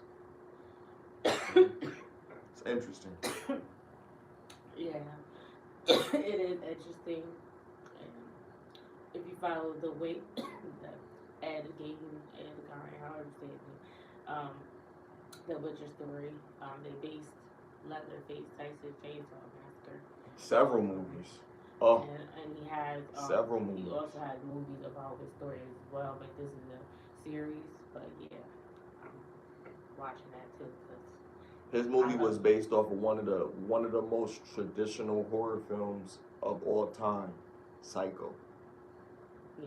He inspired heavily on the Norman Bates character. Norman Bates, who talked to his mother, and his mother wasn't alive, who kept the corpse of his mom inside the house and brought people over and act like she was upstairs and dressed up like her when he deleted people. Very similar to that story. I mean, it goes. The Leatherface idea comes from how he used the skins of some of his victims, put their skins on. He made clothing, lampshades. He made a chair out of it, and the chair it had a nipple on it.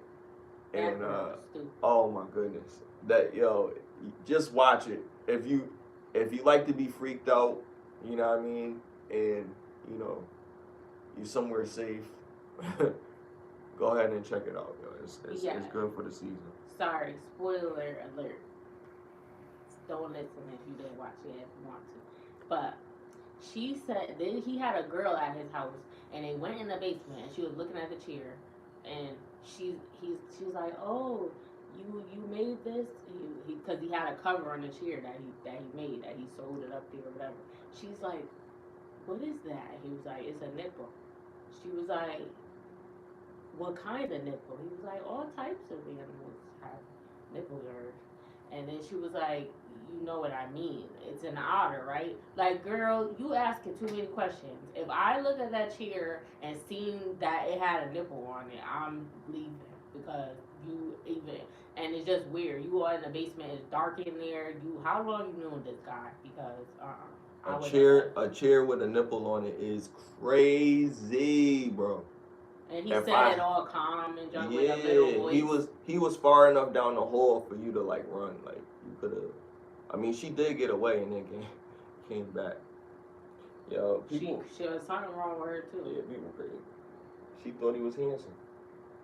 Yeah, but that's something that a kid shouldn't be watching either, because some kids they be thinking that these shows is real or whatever, and so back to that point, like, you need to watch your kids, definitely. Roblox, I don't know, maybe they need to play it with you, or you need to be literally watching them when they're accessing it, and they shouldn't be, if they're under a certain age, accessing it alone, because this is crazy. Or find another, if that's an option, if you're open to doing that, find another app that they would like that similar, or lock all the rooms. I think you can lock it so that they can't comment, they can't talk to people up there, they can only play the game. So I don't know, unless there's someone that they know how to get out of that. But y'all need to stop sitting y'all kids in front of these electronics all day anyway. If it ain't that, it's the TV or the tablet or something.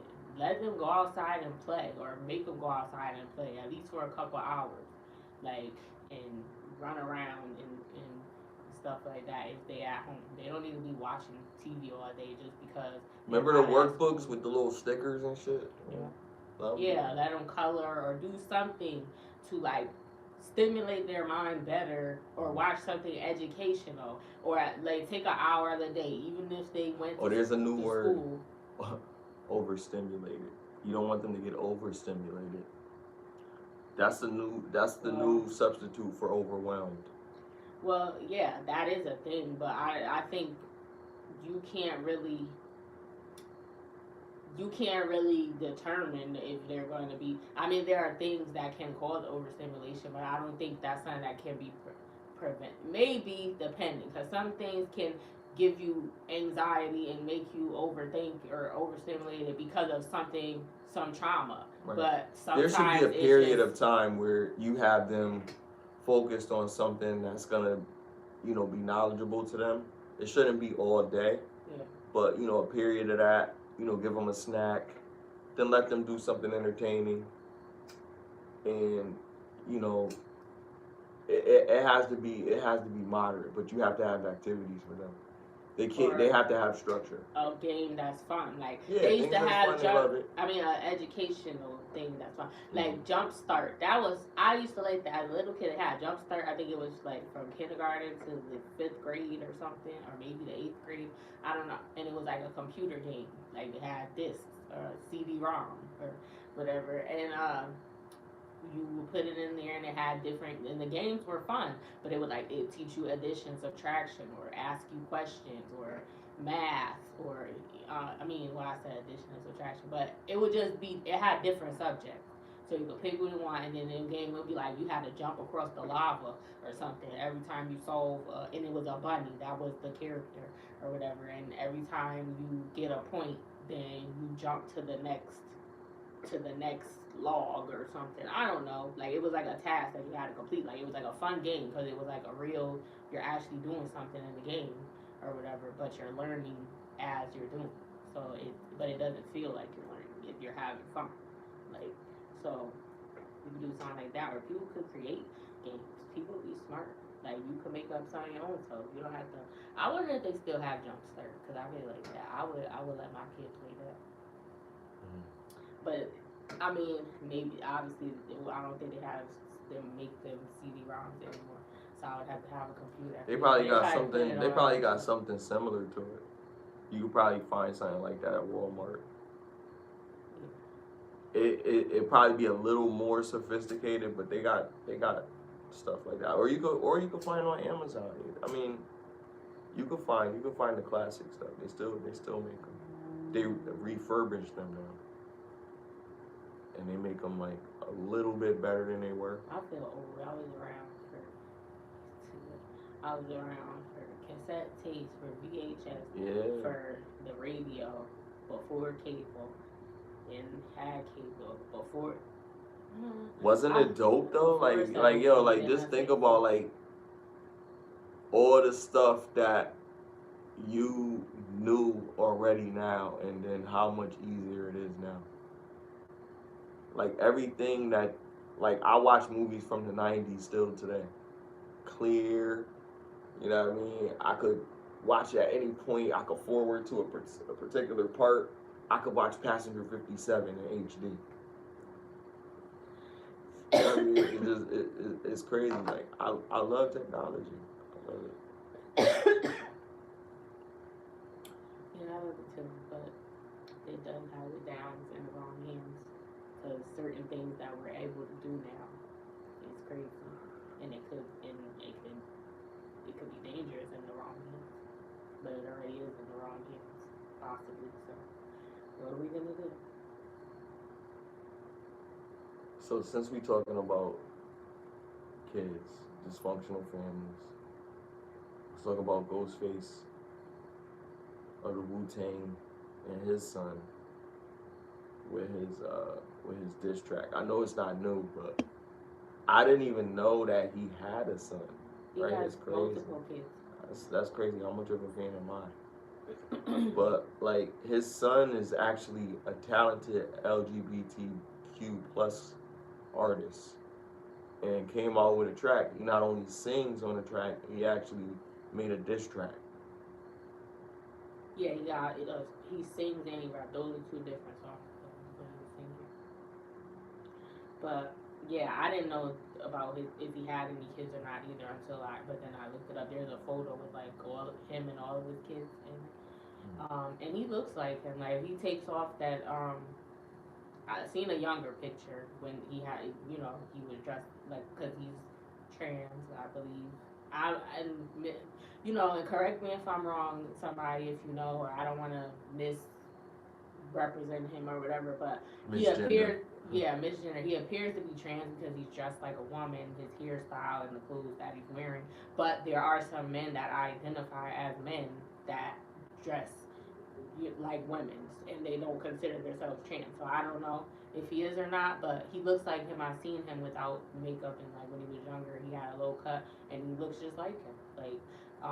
So it's sad, and I hope they can work it out. In the music, it appears that he doesn't have a good relationship with his father because his father doesn't like the way that he is. He doesn't approve of it, and I get that. I understand that's tough if your child is, ends up being a part of the LGBTQ community, but I mean, that's still your son, so I think if you're not in his life, then you should try to make amends and try to be there. But he is talented. He can sing, and the rap wasn't bad either. So it's it's a shame that he had to start his music career with this, but they probably told him. They probably was like, this is a good, a good gimmick. Like, you should put this song out. Cause I think somebody asked him, or he did an interview, or I seen a clip, and he was like, I didn't. He had the song already, but they told him to put it out. This is what they wanted to release, cause he had other stuff. But yeah, I hope they are able to work it out if they're not speaking or whatever's going on. Cause I don't really know too much about it. Just listening to the lyrics, that's what he was basically saying, that they don't have a relation because he doesn't agree with his life choices. But like I said, I hope that they can work it out, because I'm a fan of Ghostface killing the Wu-Tang Clan. My favorite member is Method Man, of course, but I am a fan of him too, and I like to see families staying together. We need fathers to be, even once they're grown, they still need you to a certain extent, not the way they did when they were growing up and when they were a child, but they still want their father in their life. So.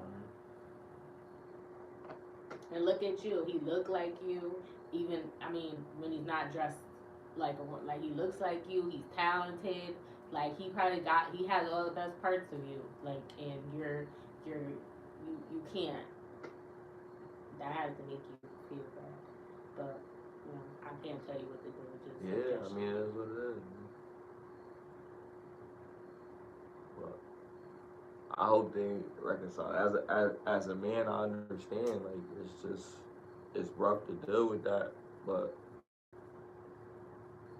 it's your child, so you probably gonna have to, like, figure out a way to bridge the gap and still be a part of their life to some capacity.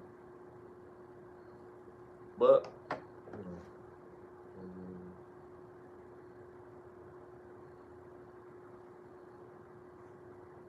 and y'all do need to, I mean, the thing I would say, that I still kind of put it on the internet, but I think music is a form of expression, so it's a little different. Like, that's a good outlet, and those be the best songs, that, because they got real life experience, or songs about heartbreak or something like that, because you could hear the pain in it, especially if they made it themselves, like, you could feel it in the music, as opposed to if somebody else wrote it, or if it's not, you know, that type of song. But maybe this will make him, like, he should be proud. I mean, maybe he don't like what he's saying, because I'm sure he probably wouldn't want nobody to know the business. But it was a good song. Both of the songs that I heard was good. So you should be proud that he's talented, at least. Focus on that part of him, not who he's in love with, or,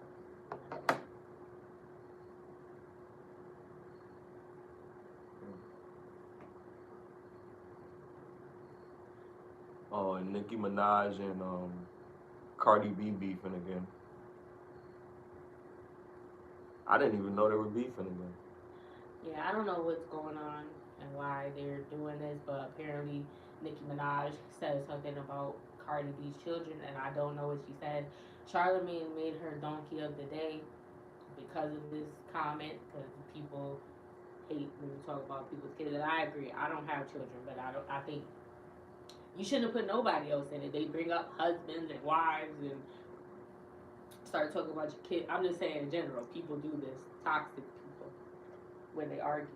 Why are you bringing somebody else into the conversation that don't got nothing to do with it? I'm mad at you. What did their kid or her husband got to do with what happened, or anybody else? Like, you shouldn't be bringing up nobody else. If I'm talking to you and there's something that you did that I don't like, no one else has anything to do with it. Like, and especially, least of all, the kids. They're the most innocent out of everything. They didn't ask to be here. It's just like when Kanye said something about Jay-Z kids. He called them the R word. He did say that. Yeah, that's messed up. But I think that's wrong. He should have told everybody, because it's not our business. But I think it is. I don't know if it's that, but they seem like they autistic or something. And she started bringing her daughter out, that other daughter, because they're twins. But you don't really see the son like that. But she started bringing the younger daughter out, and I don't know. To me, it was giving like she's like autistic or something. I don't know. I'm not a doctor, but I've been right about these things before. Like, I would say, just like about Chris. I mean, it's not good, and I hope they're getting.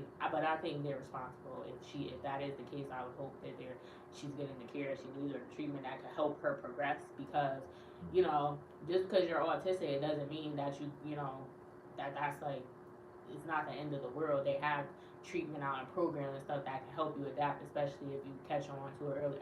And of course, that depends on the extent of the autism or what type of autism it is. There may be different ways to different programs to handle that depending on the type of autism that you have. But Toni Braxton has a child that was autistic, and it was diagnosed early on, and she speaks about this, and he's graduated from college now, I believe. So and of course that may not be everybody's end story that has it, because like I said, there's different levels. But if you have money, you should be able to you know, you should be able to get them the best treatment so they can be the best of their abilities, however, whatever part of the spectrum that they're on in regards to that. But he should have used that word. Kanye West is crazy. I don't know, even though I didn't know what, they used to be cool. I don't even know really what happened between him and Jay-Z. Was it because of the label, or like why did they end up falling out? I don't know. But yeah, he shouldn't have said nothing about their kids, because that was just, and I've never even heard Jay-Z say anything. So whatever's going on is something private, or I don't know, maybe it's a money situation or whatever. But Jay-Z doesn't even talk. He doesn't do interviews, or like, not recently, I haven't seen anything. He has done interviews in his life before, but not many. He, you know, so I don't know what's wrong with He's him. very secretive. Yeah. Yeah. I would be too. I don't want people in my business. If I was famous, you wouldn't know me. People be crazy. They'll find out where you live, climb in your window. People crazy. Like, how you figure out? They're like, oh, I see in the background the sun rising, so that means she lives on Miami Street in Florida or whatever, and they oh, that's them apartment complex. They see your front door or something, or like the street outside, and they'd be like, oh, look at the counter. This person in the same got the same background in their kitchen that this person got. So they took their picture. They must be in the same room. Oh, they fucking each other. Y'all niggas be investigating. For what reason? Why do you care so much about these people that you've never even met? And even if you did, you paid to meet them. Like, you don't know them personally.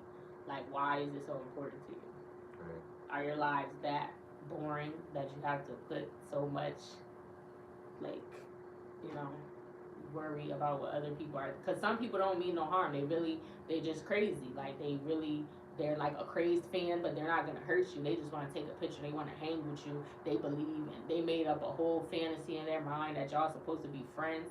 Like that's Selena, the lady that was the manager of Selena's fan club, or like her something. She was helping her, started working with her. That lady was old as fuck, and Selena was like in her 20s. She was at least old enough to be her mom or something. And you the head of her fan club, and you going on and was her road manager or something. And then you end up like, what's wrong with you? And why is you too old to be that fascinated with a woman that you old enough to be her mother, and you don't have no life? Do you have children? Like, what is going on? Like, but now that's someone that actually hurt them. But I'm saying there are people that they wouldn't go that far, but they really made up in their mind that they're like friends with you or something, and they want to live out that fantasy, like be a part of your life. A part of the entourage or something, and it's like, wake up, like, get it together. Well, I wouldn't want to be famous. I'll take the money. I don't want to write no money. I don't even like being on camera. That's why I don't be up here like that. Well, I've been coming up the last few weeks or whatever, but prior to that, I wouldn't even be on camera. You would just hear my voice, and people would be talking junk. So the people have spoken. So they said that they want to see me on camera. So here I am. I've been showing up for like the last 4 weeks, 5 weeks. Like, proud of you. You say you're proud of me? Yeah. Oh, appreciate it. So, good step forward. They gotta see you, man, for the journey. Man. Check out the merch too. Get Lifted. 30 is the new 20. Okay? We're going to have that out for you real soon. I'm going to keep you posted, give you updates about that. You probably can, once we get it set up, got to order some more items. And you could comment down below or DM us on Instagram where it's in the link. If you have any suggestions about merch, like if you have a specific idea, or if you just have topics or things you want to discuss about the podcast, like we're open to suggestions. And we appreciate you so much, so much. So like, share, and subscribe, and hit the notification bell.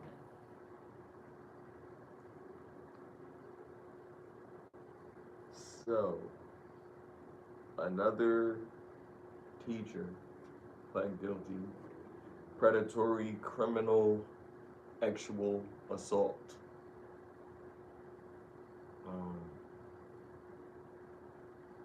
It's just another.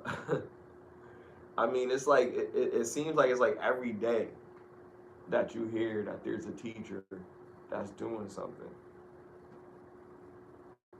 to a kid. Why is this so common now?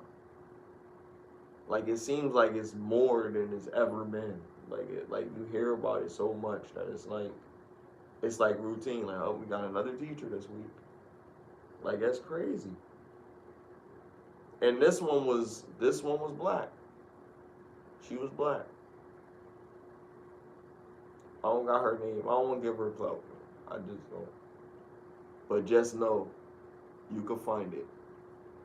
It's not even really nothing more to speak about. Just more to pay attention to what's going on with your kids. Like, a kid lost his life because of a dental malpractice. And the parents didn't even get to say goodbye to their kid. Yeah, so they needed caps. It was a 2-year-old, I believe. And so she brought him to the dentist. He needed to get oral surgery. I'm confused about where the parents were at, because to my understanding, so I looked this up because I was concerned. Because if I was there, you wouldn't have to come get me because I would be there. So I would have been. That's what I was confused about. Where did they go? That they're like, which they should have notified them. But yeah, it was an emergency. They probably were trying to hurry up and rush them there, and they didn't think about it till after or something. But if they were in the room or even in the waiting room, unless they went out a back door, maybe an emergency exit they have or something, I don't know. But like, I feel like they should have, on the dentist's behalf, they should have had someone get the parent. And I hope that they were in the office, like at least in the waiting room, because I wouldn't leave my kid, there by themselves. And if I could be in the room, then I would be in the waiting room. And I looked this up. Some doctor's office, dental office, depending on where, depending on which one, they have different rules. They allow one parent in the room with them, unless you're probably being extra and you're upsetting them even more. Then they might tell you that. But some of them do allow at least one parent to be in the room with them. But if not, there's the waiting areas. You definitely be there. So I don't know how they could have took them to the emergency room without informing them. But yeah, so they had to drive, I think they said an hour or 30 minutes for 30 minutes to get to the hospital that they brought the kid to. Right, they probably didn't have a moment to spare, but their parents probably, if their parents was like closing up, hey, is the parents a da da da da? Yeah. And then they know and then they don't say nothing, nobody responds, and then they're like, all right, we gotta go. Because some parents will do some shit like that. Like, they'll drop their kid off at the doctor or at if they gotta get. But I don't want to blame them, because what the fuck happened? I'm not blaming them, but I'm saying you wouldn't have to get me, because if I could come in there, I would go somewhere where I can. For a toddler, yeah. That's just a precaution. A toddler? So you wouldn't, because you don't know what happened. What if they did something wrong, and that's why he had to, you know what I'm saying? Do you need to be doing that, doctor? How did he even pass out in the first, or what happened or whatever? So if I was in there, I feel like ain't nothing I'm watching you, so it can't be nothing on your. I'm gonna ask questions because I'm that person, and I went to medical school. I didn't go to medical school. I went to school for CNA and medical assistant, so I've learned medical terminology, and I'm very involved when even when people have gone to the doctor, I'll ask the doctor, what is this? Like, what are they do? Or if someone I know is taking medication, like, I'll ask them, what is this? Or I'll look at it and look it up online and see what the side effects are and stuff like that. Or I'll ask the doctor questions. Like, so if I had a child, I definitely would be doing that. Like, what are you giving them? Would they gotta give them anesthesia? I'll look it up and see what the dose is supposed. Cause there'd be too many malpractice lawsuits and stuff going on. Doctors do make mistakes. They're humans too. And sometimes you don't know who you're working with. People are people. Everybody working a job is people. It could be a racist person. They could do something on purpose or whatever. You don't know. You got people. They be putting people to sleep and raping them. That has happened on multiple occasions. People have claimed that happened to them, or there were things in the news or whatever that someone got pregnant. Well, I don't think this is true. I think they were saying that they made it up because I looked it up. But there, I'm sure that could have happened. Or got disease, and people, because people have been this really did happen, raped while they were like orally or otherwise, like because there was, like I've seen videos of stuff like they post them online or stuff like the doctor, but it was blurred out. This was on the news. Like there was a doctor, and I don't know, they were doing something. She was under for something. I don't know. She was unconscious. There were other people in the room, but he like was standing by her head, and he was like, he was pleasing himself with her mouth, and she was unconscious. But the way he was standing, the other doctors in the room couldn't see what he was doing, but then they seen that he was moving because he was like moving his hips and stuff or whatever. So then that's when they caught him. They went over there and they caught him. I assume he got in trouble for it. Dr. But Gilbert. that makes me never want to. Y'all going in there just because y'all want to, because y'all want to look better, getting cosmetic surgery. You don't know what they could do to you when they put you under, and that's a scary thing when you hear about the stuff that happens or whatever. So it's like, it's crazy. That is crazy. Like people have lost their mind. So I said all of that to say, I hope that y'all was in the hospital when this happened to your child, and my prayers go out. I'm sorry, and I'm not blaming you, but that's knowing all this stuff that I know, like whether it's intentional or not, mistakes could happen, and you should be there, because you could prevent some of the stuff that happened. If they was going to do something intentionally, you there. You don't know what happened. They could have been trying to take his organs, and I don't want to say that, but like. They could have. Maybe he woke up in the middle of that. There have been cases. I seen something that said somebody woke up while they thought they were dead and they was about to take out their organs, but they woke up. Like, so it's like you never know what's going on. You gotta protect your kid, but it's not your fault. They probably gave him too much anesthesia, possibly, or something like that. And I don't know. I'm just making that up because I don't even know. It doesn't say what actually happened. They're still investigating. I believe this happened towards the end of last year, and but there are filing. I think that the dentist has gotten, or the oral surgeon has gotten suspended or something, So there is a case going on, and I think the dentist office is being sued for millions of dollars, like the city or something. I read something. That's verbatim. But what's going on? Like, how did this happen? Yeah, and they talked about how long the dentist has been around and how many clients they have and stuff. That's what they need to find out. How many other people, has anybody else experienced this or something that could have resulted in unaliving? And you keep on doing it? Yeah, that's what but I don't think, I think it's like a civil suit. I think the city is filing this again. I'm like, I don't know. I don't know. They're not gonna bring that child back, but they need something. Yeah. That's just how I feel. A couple met on a dating app, and they damn, I wrote dyslexic again. I'm not even retarded. I'm sorry. Commits bank robbery on first date. A couple meets on a dating app and commits bank robbery on first date. Without knowing who these people are, what do you think about that? Bonnie and Clyde. Nah, they crazy. I mean, that's not crazy because you're just a criminal, like, and you don't want to get a job apparently and work like normal people. You rather just take it from someone else because you ain't just stealing from the bank. You're stealing from people that have bank accounts in there that didn't do nothing to you. These people don't know you. Like, people have money in the bank and you're taking away from people and you don't know what their situation is. They might need it more than you, and you're not even trying. At least try to better yourself. Like, there's legal things that you could do that you don't even need to work for my living stuff. If you got a car, you could do Uber. You can, and if you do that for like 6 hours, depending on what part of town you in, you know what I'm saying? You might you can make decent money. It could be like just working a regular job, but you on your own time. You can do what you want. Ain't nobody on your back and micromanaging you. So yeah.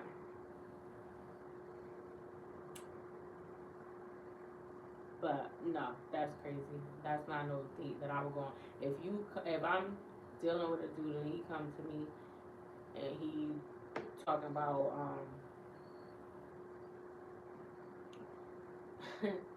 and he talking about let's go rob a bank, or he say that to me, let's go rob a bank. I'm like, you're bugging. Like, that's crazy. If she bank with by it, yourself. if she with the Sheezys, then yeah, yo, like that's crazy. That's a writer. Like And every no, guy, they dumb every guy because we claim know they about want it. it. Every guy claim they want it. No, they dumb because you know why we Why know you about dumb? it. They got caught. Why we know about I mean, it? they Because got caught, but yeah, So but if you ain't pull it off, then that's stupid. I mean, just It's the stupid fact that anyway, they took just that to take risk, the risk. that's real love. It's stupid love. I mean, you could try to talk your partner out of it. That could be caring for them too. No, To talk them out of it. Because I But don't want nobody that's gonna ask me to rob a bank. Because it wouldn't be my suggestion. It had to be the nigga. That's me. Cause what if it was her? Never came up with that. It wouldn't be me. So she just stupid, like I said. And you got caught. World's dumbest criminals. She How thought we talk about it now? She thought he was Danny Ocean. Who's that? From Ocean's 11. I never watched it. Or 13 or 12. Yeah, oh, that movie is dope. Yeah, but that's crazy. Yeah. But then let's. It sounds good. It sounds cute. I'm not gonna lie, but realistically, no. Like, yeah, that is like a fantasy, but that's all it'll be. I'm not gonna do no dumb shit like that. Bonnie and Clyde, man. Yeah, like I like stuff like that, like hood love, gangsta love, whatever. It sounds but it's great. Not realistic. Just like that Cinderella shit. It's never that perfect. I mean, that wasn't even perfect. Look at how her life was before she got with that nigga. Her father died, and then her stepmom made her a slave, and she was cleaning up the house, and her stepsisters would bully her all the time, like. So maybe I guess that was her reward, but it don't work like that. If you grew up like that, you probably gonna be fucked up. You ain't about to go meet no Prince Charming, and you probably is gonna meet a nigga and go rob a bank.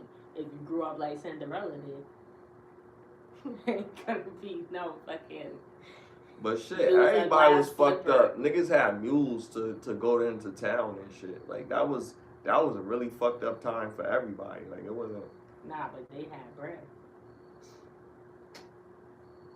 They still had to dress like how they had to dress. They thought that was good. Them fucking ugly, poofy ass dresses. They thought that was cute. That was the threads of the time. They were the best dressed out of the people. The other people wore rags and shit. They shit was actual cloth or whatever, like silk or something. But it's still, the designs was not good. That's what it was. But the material, they had got that part down at that point. But the poor people had the rags, the old material before they like, cause it cost too much money to pay for silk and yarn and I don't know, whatever they used to make the stuff. But yeah, you probably would be with that dude. You would send up if you had Cinderella, like she don't want no Prince Charming.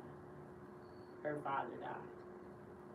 And then her stepmother abused her and made her clean up after everybody. Like she was the maid or something. She was a slave. She really was black. No, Yep. stop. They think they Let slick. me stop. All the fairy tales be fucked up when you think about it. The Disney movie, the story behind the Yeah. movie. Like Lion King broke my heart. Like, why did y'all do that? Why everybody gotta lose a father or lose a but like somebody always dying? Why you teaching kids about death? Circle of life. No, fuck the Circle of life includes what? Yeah, nah, you're right. But They know I what think they that's doing. traumatizing to a kid.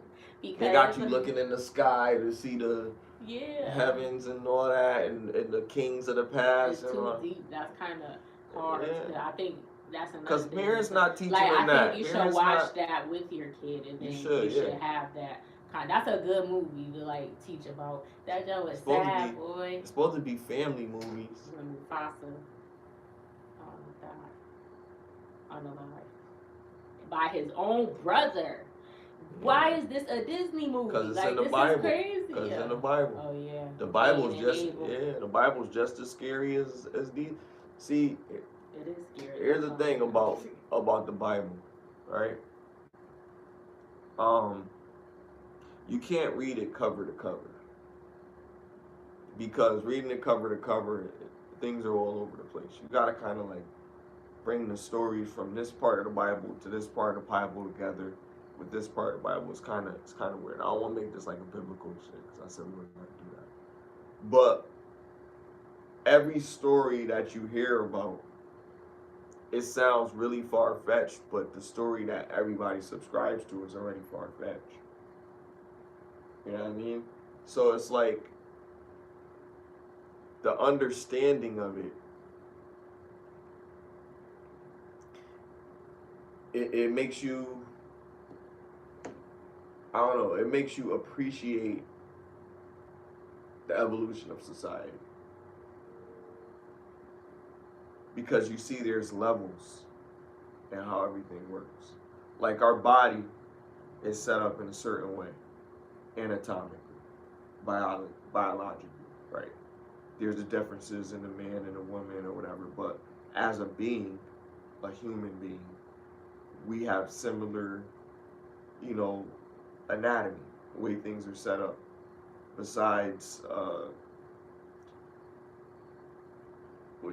fertilization wise, everything else flows the same. We got the thighs, we got our heart is on the left most of the time.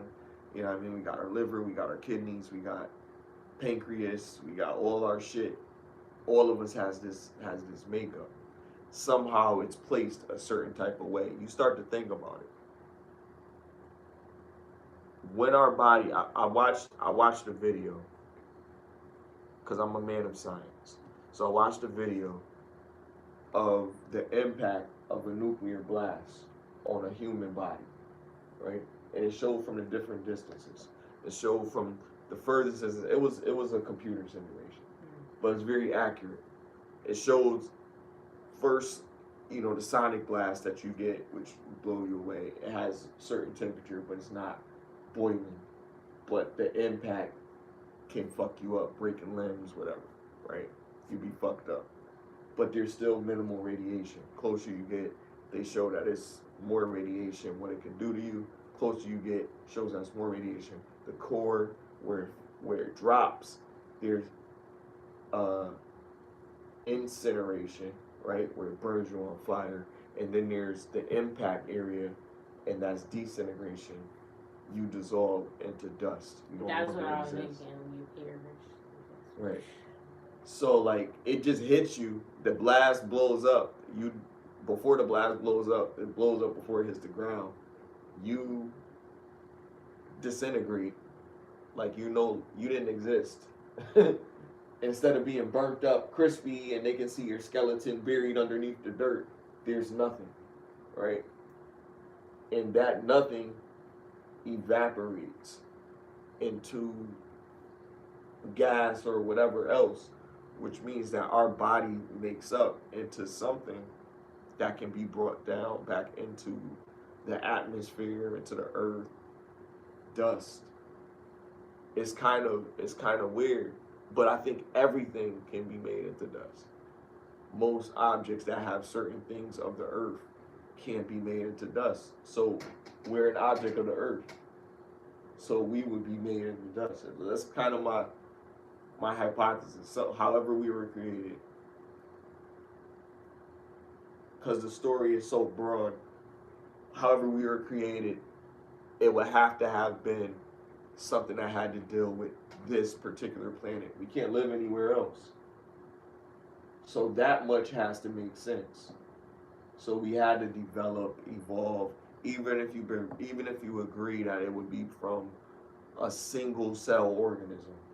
And then we just over time, amoeba, and then grew up and developed into Neanderthal, and then further developed into Homo sapien, and then further developed into humanus, whatever the fuck it's called, and then further developed into whatever in different areas or whatever. If you believe that. I don't know. Because I'm not like the Darwinism person. But then like reading everything and like understanding everything, it's like it makes you think like, okay, there's probably a reason why the people that are in power hold this so valuable, because they know that this is a form of control that can cover the whole planet if they have this control. So if we control this narrative and we stand, because now they're forcing this hard body. We are one nation under God. I've been hearing them saying that on YouTube for the past week or so. Why are they talking about that? Because this was the New World Order. That's what they told us. It's interesting. That it was going to be. Now, but they wasn't and right then about aliens the and all this other stuff. Yeah. Like it's so much. Like now, you know what I mean? And all this time, like I feel like I've been like waiting for this. That's what I said. You know what I mean? But and people then it's thought like it was crazy to think that, right. But now it's coming to, unfortunately, coming to fruition. The government shut down. I know you want to talk about that. The government shuts down. They said due to funding, and there are government employees that are not getting paid while this is going on. They said if this continues for the next month, because October now, if this continues into November, they're going to have to dip into the United States Treasury savings or something. Because this is crazy. The government controls everything. So if they're shut down, what does that mean for the U.S.? That means a lot. Think about food stamps, no more of that. State health care, no more of that. Public school transportation, no more of that. Public school lunch, no more of that. After school programs, no more of that. Cheerleading, sports, possibly. Community centers that Church. they have for the kids. No more of that. People be paying for that anyway. Unless you pay for it, money you pay for it. when you go to when you go to church. They're gonna shut a lot of stuff. A lot of stuff gonna get shut down if they really the government controls a lot of local funding stuff too. Yeah. So that's why I said a community center. They have like programs for kids that they're not, that they can go to and socialize. Yeah, like the whole board of education be fucked. That'd be it. Will there be any more public schools? Will it only be private and everybody can't afford that? Yeah, oh man. But I always say homeschool. That'll force our hand. Because to be self-sufficient, we get all the brightest, and we'll pool our money together and pay for them to start their own stuff, like, and encourage them to do it. We won't wait for Dr. Umar, no shade, but we just do it ourselves because we ain't got no choice. When you're back against the wall, you gotta do what you gotta do. Like sometimes that's how it be. Like a Texas congressional staffer dies after setting herself on fire. And she said they're here, they found here, so are they coming for me? I think she said that before. No, she said, this is what she said, I don't want to die. Before she set herself on fire. So why she do it? That reminds me of that show, The Following, with Kevin Bacon. I seen it. Woman set herself on fire, like, please help me. And set herself on fire.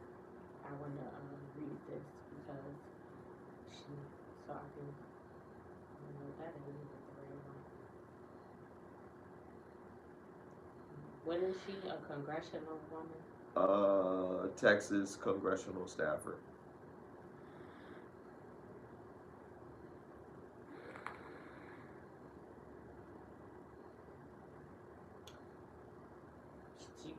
They was coming to get her, so maybe she killed herself before they could do it. For what? What she was doing? They didn't want her. They didn't like her points, her policies. So she set herself on fire? Because they threatened her. They felt like her policies was. That sounds like some sauce shit. Then, like, what did they threaten? They are empowered. They was like, you better back off with your points, and she didn't back off.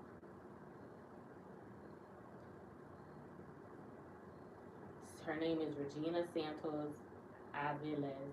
Did not set herself on fire in Atlanta, but in her backyard in Uvalde, Texas, in September 2025. 34-year-old worked for Texas Representative Tony Gonzalez. Police and firefighters were called to the scene after Santos' mother discovered her on fire in the backyard.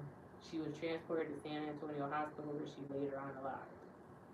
An investigation by the Uvalde Police Department and the Texas Department of Public Safety found no evidence of foul play, and authorities believe no one else was involved. So she said. And this is what she said. Santos' mother stated that her daughter was conscious after the fire and told first responders, "I don't want to die." So you changed your mind after you were on fire, or something happened. Maybe it's something. Yeah, maybe it was maybe it was a freak accident. Maybe it was something crazy. You never know, man. But it just.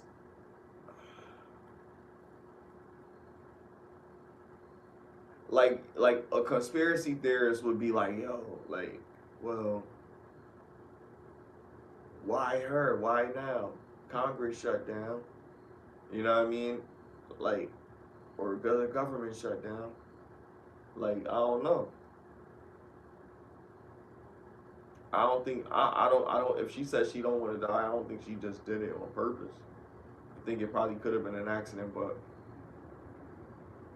how did this happen? How does it? And she was just there by herself, so nobody else got there in time. Her mother was there. She called 911.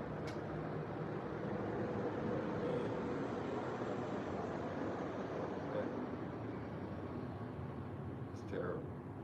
And she said, that's what she said when the first responders got there. So she must have been there with them when they got to the house. And she said, I don't want to die.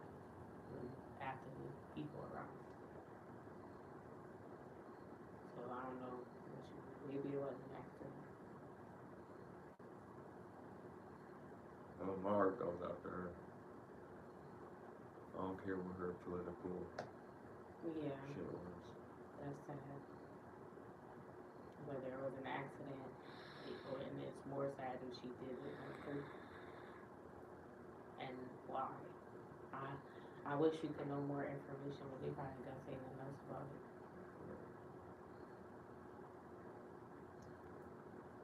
I'm surprised they said that, because she a staffer. They didn't say she was like a senator or nothing. Yeah, so she must have a big position. Or important. Probably like a secretary.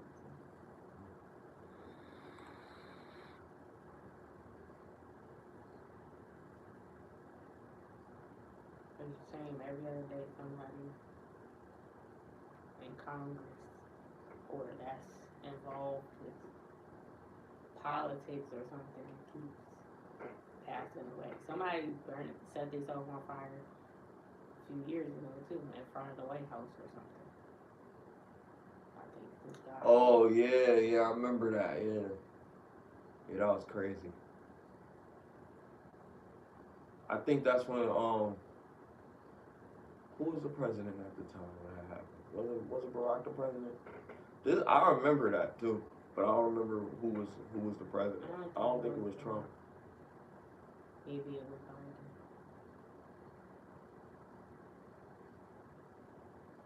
That's crazy. Because it wasn't long enough ago for it to be Obama. Like what is it? Like what would that be? Would that be like? He had words on him or something. Let me see that.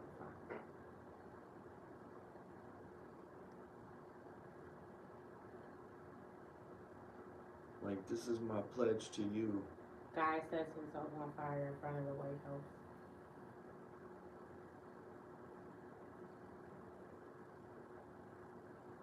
This is May 3rd, 2019. Oh, okay. Wow. The man set himself on fire with died of injuries. The man identified as Arnev Gupta, but that's the Maryland, set himself on fire Wednesday afternoon on the Eclipse Park.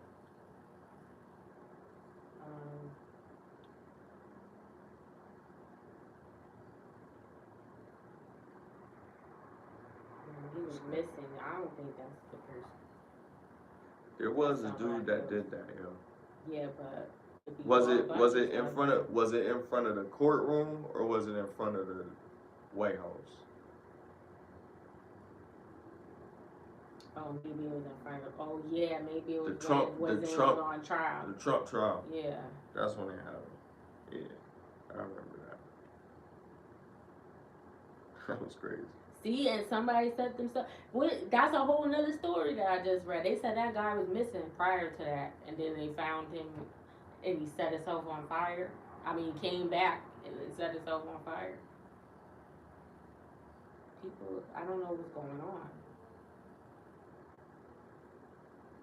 It's something deeper than what we see. It gotta be, because it's ridiculous.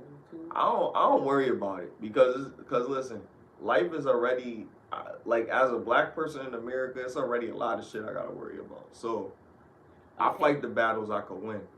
This is who it was. His name is a man name. His name is Max Azzarello. He self-immolated himself outside the courthouse during Donald Trump's criminal trial. Right. Azzarello threw pamphlets with conspiracy theories before setting himself on fire, and he later succumbed to his injuries. He was a Democrat? That was April 30th, 2024. No, this ain't the same. They could sending me to the other one. But yeah, that's the person. Max is the other guy that... But his name is... No, Max is Max Azzarello. Azzarello. Setting himself on fire is crazy. Yeah, like, what is going on? That's like some devil stuff. Chris Angel shit. Nah, if you make it out.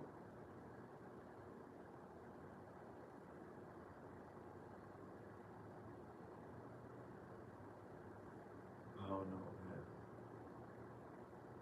The world is heavy, man. It's a lot of stuff that's going on. Azzarello took pamphlets out of his backpack and threw them around the park before pulling out a canister, pouring a liquid on himself and lighting himself on fire.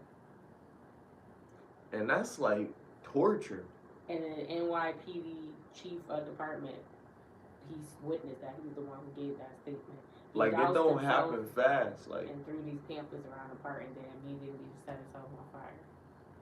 Yeah. So you just stood there and watched him? What was he gonna do? Before he did, if you see him pouring himself with gasoline, why would you? Do? He was a cop.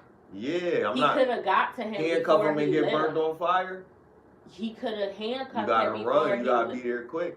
Because as soon as he liked that match, I gotta back up. Once he started to pour himself, I'd be like, hey, what are you doing? What is that? He could have probably thought it was water. He could have thought it was whatever. You see him pouring something on his head. Oh, it is a hot day. You know what I mean? It's about to get a little hotter. He doused himself 3 times. So the first time, he didn't know what it was.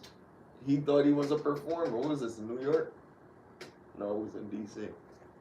No, it wasn't New York, yeah. He thought he was performing.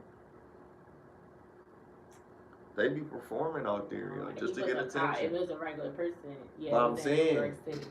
Yeah, they be but out I'm there saying, performing. He said he doused himself. He pulled out a canister. So what type of canister was it? He might have been a canister? carny. He might have been a carny. He might have been a firewalker. You don't know. In front of the courthouse? That's what I'm saying. He trying to set a statement. He can be like, hey, guy, get from in front of there. And then he ain't get there in time. And he probably was a donut cop.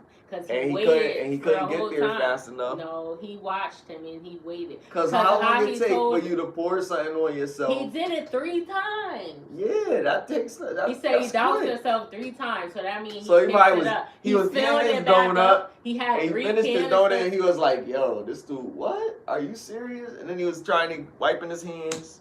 He poured the rest of it on him. Now he getting up. You know what I mean? Pour the rest of it on him. Now he's lighting it. And then he like, wait! And he didn't get to him in time.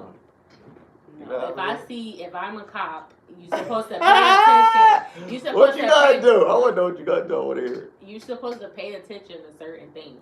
So like, if I see you pour something on yourself the first, I just don't understand how he got to 3 times to keep pouring. And where was he? Did he have 3 canisters? Because I need to know, was it a gasoline canister? Because then you should have known that he was about to light himself. Because why is he pouring gas? Or was it something else? It was just but then if he did it 3 water times, bottles. you just stood there. It said a canister. So it didn't say a water jug or nothing. That's what it said in the article. So that sounds like he had a gasoline container, the shit that it come in, and you pouring the shit on you, and you did it 3 times, so he would have had 3, or he refilled it. Like, I have questions about that part. Pouring gasoline on yourself is not a crime. Lighting yourself on fire is a crime because you're causing harm to yourself and possibly to others. Yeah, but what I'm saying is, if you're a cop, you're supposed to stop that. Like, if you should see something is not right. Like, or the first time, right? Yeah, but you should have started moving. When he first started, he threw pamphlets around or whatever, and what was the conspiracy? Because it said the pamphlets had conspiracy there. I think he should have been more alert. Like, I think the first time when you seen him, he probably looked weird before he started doing that. And did you know that was the man that was missing? Maybe not. Okay. But, like, if you seen him, he moving weird, and then the first time he doused himself, he'd be like, hey, what's that? And then when you seen him do it a second time, by the time, if you was close enough to see him, you could have got to him before he lit himself. If you seen that he did it 3 times, it doesn't seem like, and then you seen him when he lit himself. Yeah, that part, once he did it the 3rd time, and then he threw the pamphlets after, okay? Right. So you lit yourself, and you poured yourself down 3 times, then you threw the pamphlets, and then you lit yourself on fire. So how far was you away from him? Look at Barbara Gordon. Who's that? Commissioner Gordon's daughter, that woman. Oh.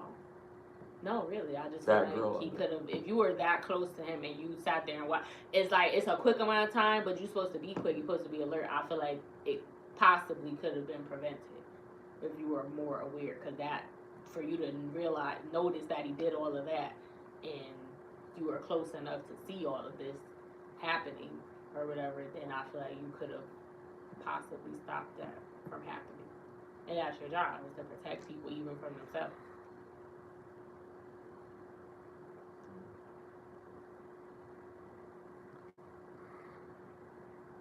Like, and did you, I mean, you probably don't carry no extinguisher around with you. Could have threw some water on. What, a cop? You think a cop, they should have an extinguisher and have all the other stuff? That actually is have a little mini extinguisher? Yeah. Since we got all these people lighting themselves on fire, you gotta bring that up in the next city council meeting. I've been watching How to Get Away with Murder again. Like I watched it. This is the second time I watched it, but I watched it when it originally came out in 2014. Shout out to Viola Davis and Shonda Rhimes. I think her walk be crazy. Man. I think she's a very good actress, and this show is amazing. But since I watched it the second time, when I rewatch stuff, I be noticing stuff that I didn't notice the first time around, and I was actually paying attention. And a lot of stuff, although it's a fictitious show, like they talk about law and stuff like that. They use real terms and real situations that can happen in the courtroom. Some of the cases I go over are things that have really happened. It may not be talking about that specific person, but these things have happened to people or whatever. So she teaches you how to get away with murder. She teaches a classroom. She's a lawyer, and she also teaches a class at a college called Middleton, and she picks 5 students every semester to come to her clinic and help her file these cases. And she also goes over it during the classes. Like she'll ask them, how can I help this person? I have a client and this is their situation. What is something that I should do to help? Or what take do you think how should we attack this case? What do you think the defense should be like? And the first person that come up with it, they get an A for this paper or whatever. So yeah, it's really interesting, and it made me feel like that's something that I would have been, I would like to be a lawyer, but I'm not going to school for that.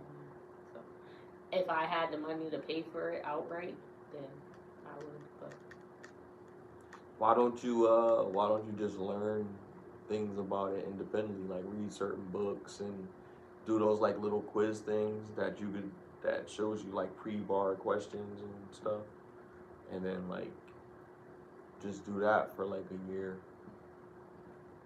just to get the knowledge, and then take the bar if you feel like you're comfortable, and just become a freelance.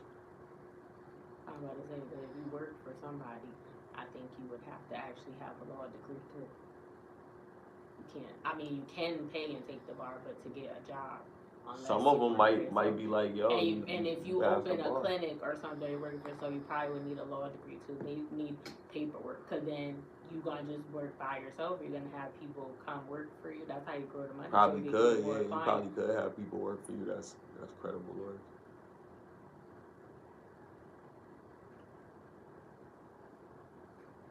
But you probably could get a license as a lawyer and defend people pro bono, and then build up a reputation with soft cases.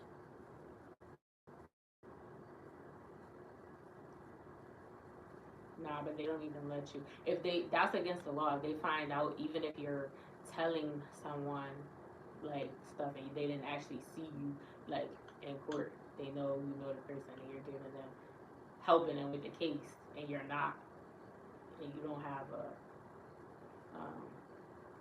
you can't practice law. You still. Matlock had that black dude. That black dude wasn't no damn lawyer. That dude that used to always be going to snooping through people's stuff. If you're a student, they can help you under the guise of, but someone has to have that black dude. You know what I'm talking about? Nah, Matlock was a lawyer, yo. You can't say that. He was a real lawyer. No, he was a lawyer, but I'm saying. But he had that little black dude. He can have someone under him like that. Because he has the credentials. Mm-hmm. So if he's, he's saying like he's under my tutelage or whatever. But you probably do need to be a student or something. You can't just be no random person like just coming over. Nah, like, but that dude was breaking in people's crib and shit. Going through their shit. And that wasn't a part of what he was supposed to be doing. But I'm just saying, because he was off the books. Matlock had an off the books nigga.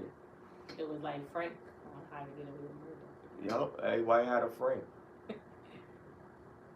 That's crazy, because Annalise ain't do nothing. The whole show is about her trying, really, really people in her real life having to help them get away with murder while she fighting cases and teaching. How many seasons of it is it? I think it's like 5. They all different shit? No, it's all about her. No, but I'm saying like the boy Wesley, he in the second season. I mean, it still was 'Cause on he after died, he right? died. Yeah, but what's the girl name? So she got a new class. She had. So no, every season this is a was new the class. like basically the whole semester. Okay. Like each season. But she was got a new semester. Yeah, there would be new students and stuff will come, Oh, okay. but they still had. They were. It's She a the 4 teacher, year. Yeah, that's like their Steve class. Harvey So they show. come back every semester, but there were new students that came in. But the main characters, because they had to finish law school, they had to graduate and stuff. So. Cause Steve Harvey show, it seemed like they never graduated. He had a few seasons. Yeah, and then it showed like at the end it showed them because Wes had a kid with Laurel, that's her name. Wes had a kid with Laurel, and it looked just like Wes, and Wes grew up and he started teaching how to get away with murder. He was a professor. You just said, you said Wes died. You the black dude, right? Yeah. Didn't he get shot?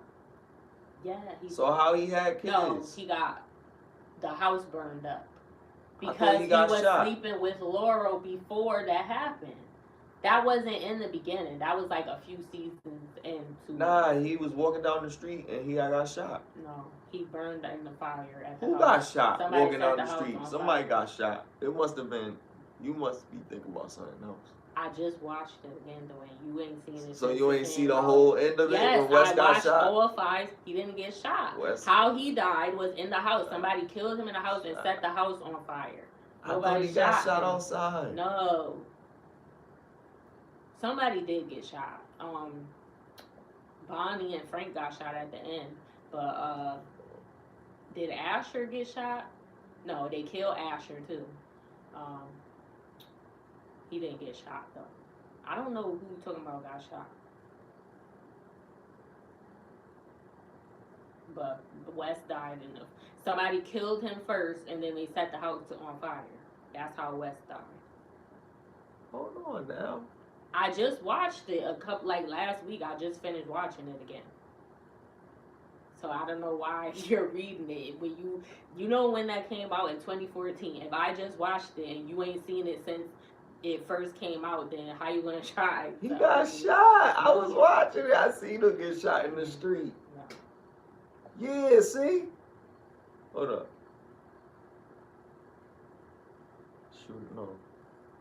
Annalise got shot, but hold up. I know, yo. Come on now.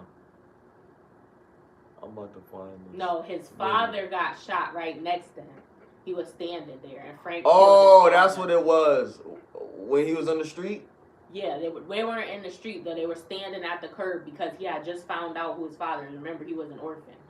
Right. Annalise knew who his father was, and he told him. She told him, and he went to find him. And Frank came with him, and he shot him because he was a bad person. So he was standing right next to him when it happened. His father got shot, but he didn't know him. Like he was trying.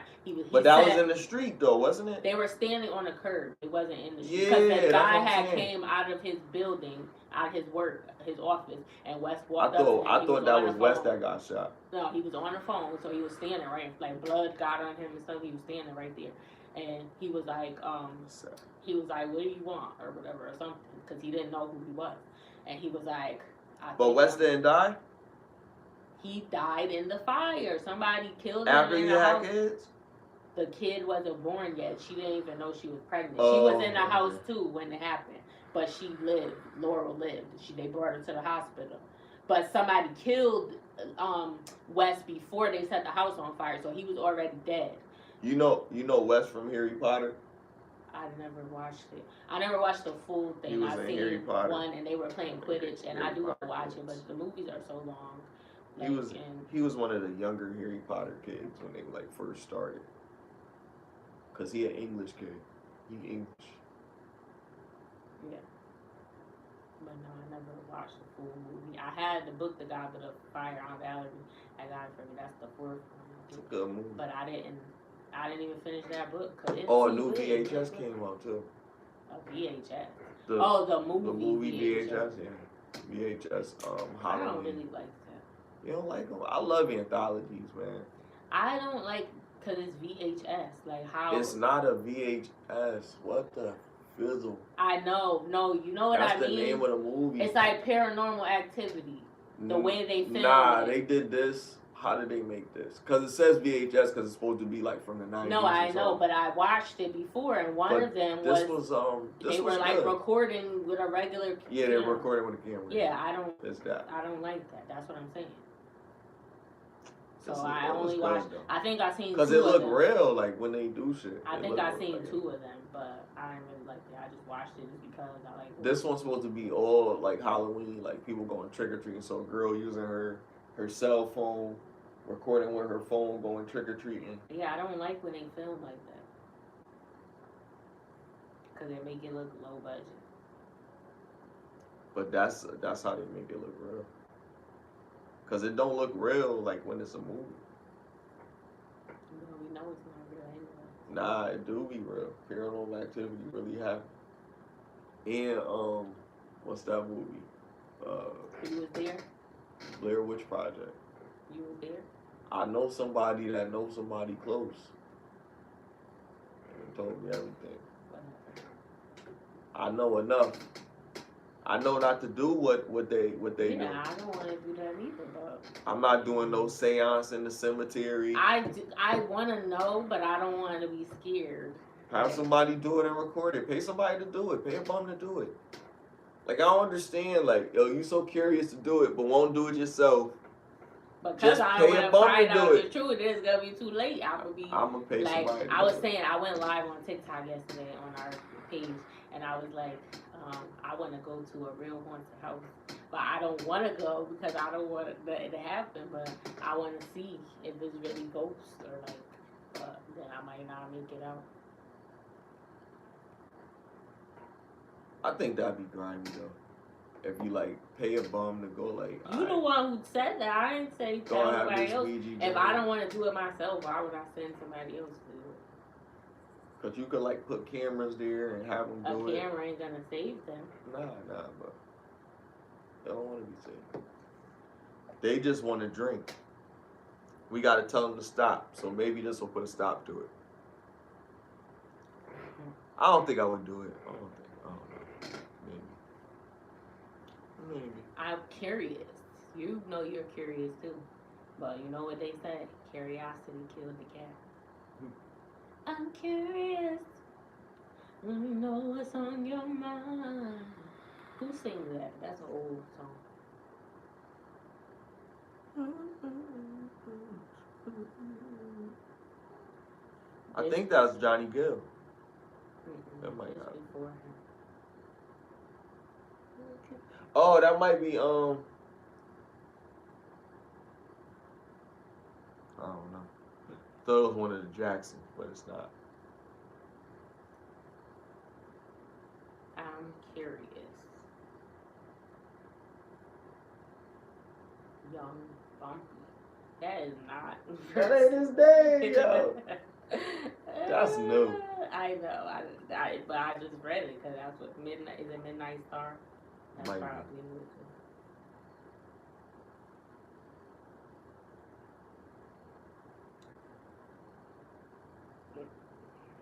The JT Travis Kelsey.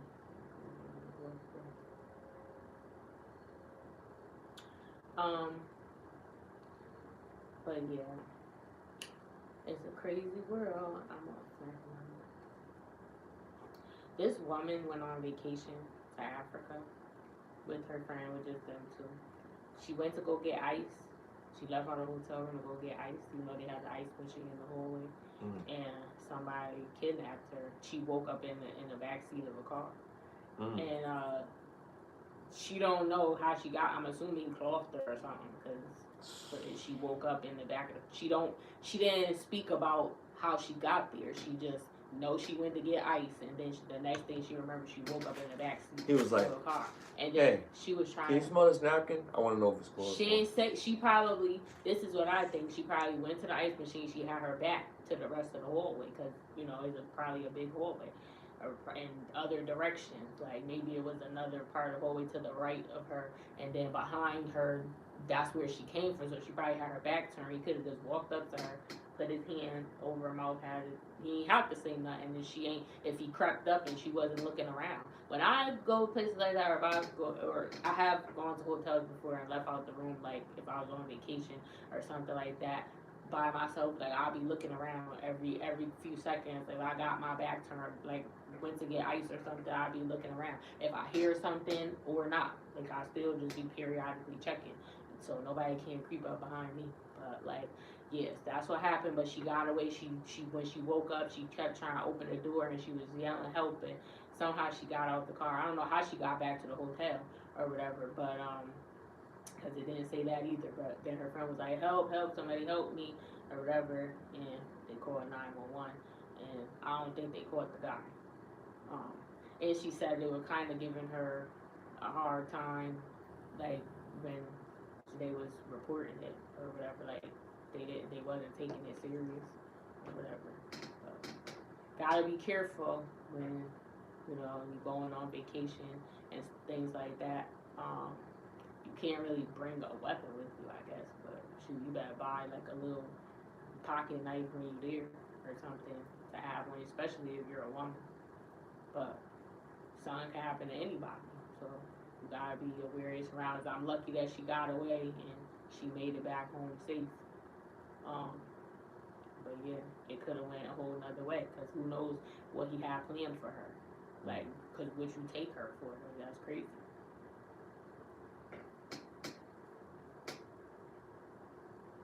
What do you think about that?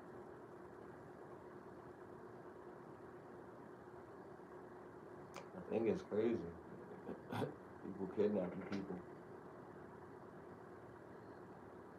But it's like, gotta have a man, Maybe they went on a girls' trip. She did say she lived alone. They both live alone. But she said when she came home, somebody slept at the other one house. They both live alone, and they didn't want to be alone anymore. I mean, right after they came home, they didn't feel safe, so somebody stayed at the other's house. But that's crazy.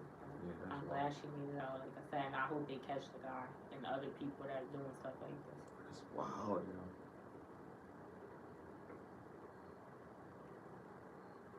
It's wild. I just watched this movie called, what was it? Takeout? I think that's the name of the movie. And they have like a guy, he pulls up, he's got a body in the back of his car. The girl goes out, the trunk like opens up or something, and she sees that it's a body in the trunk. So they all start acting weird the whole time. Kid doesn't even know that it's a body in his trunk. Oh man. And then the whole movie is like they suspect him as this person, and then they find out he's not the person, and somebody else. Is crazy. It was a whodunit, but it was pretty good though. It was kind of like a little fun Halloween movie without too much gore. You know what I mean? It's kind of light, entertaining. Takeout. Mhm.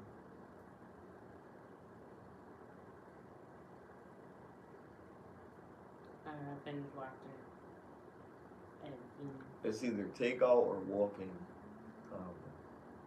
One of those. I think it's Takeout though. But it's like about the diner. Like it says like Takeout. I feel like there was an old movie about that I watched on iPad. We always used to watch horror movies together, me and iPad, because we both liked them. I remember we would go to Hollywood and get movies, or then she would order them on the TV sometimes. And I think we had got a movie like that sounds similar. It was something about a diner. I think it was called The Diner or something like that, and it was like unaliving people, and they had bodies in the freezer or something. Like, I don't know. I can't really remember it, but I picture it in my mind, but it's big. This is new. No, I'm saying it reminded me of that when you said, because you said it's called takeout and you said it was about a restaurant. It's another good movie, Identity. That's a classic. Yeah, that's a great movie. Check it out if you have not seen it. Who Has made that? Ray Liotta, I think Finch made the that guy too. from The guy that Married made with Fight Club, Children. I think made that. I think Was it? he do like mind movies. Oh yeah. So I think it was Psychological. psychological shit. Yeah, it had Ray Liotta in it. It had a guy from Married with Children, the son. I don't know who the other people are. I might do, but I can't remember. Those are the people that stuck out to me. I mean, I remember what happened, but I can't remember other characters.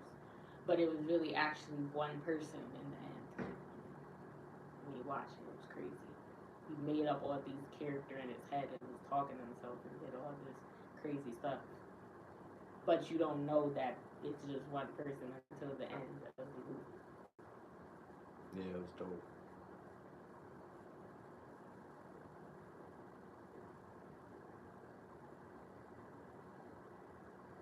Schizophrenic. That's like Ed Gein, man. Ed Gein, however you say it. Some people say Gein, some people say Gein, some people say Guy. It don't matter. Yeah.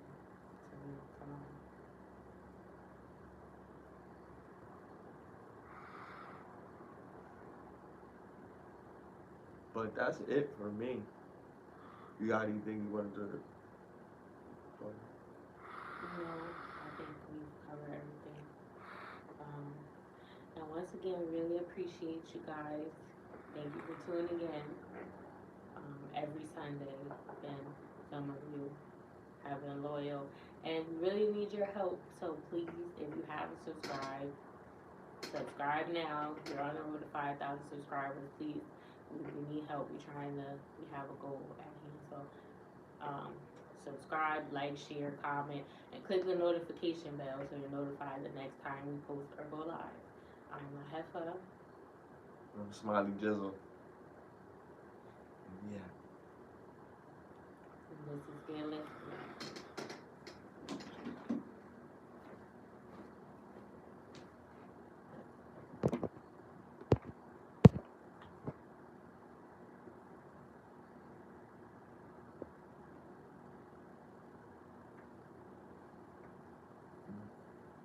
What happened?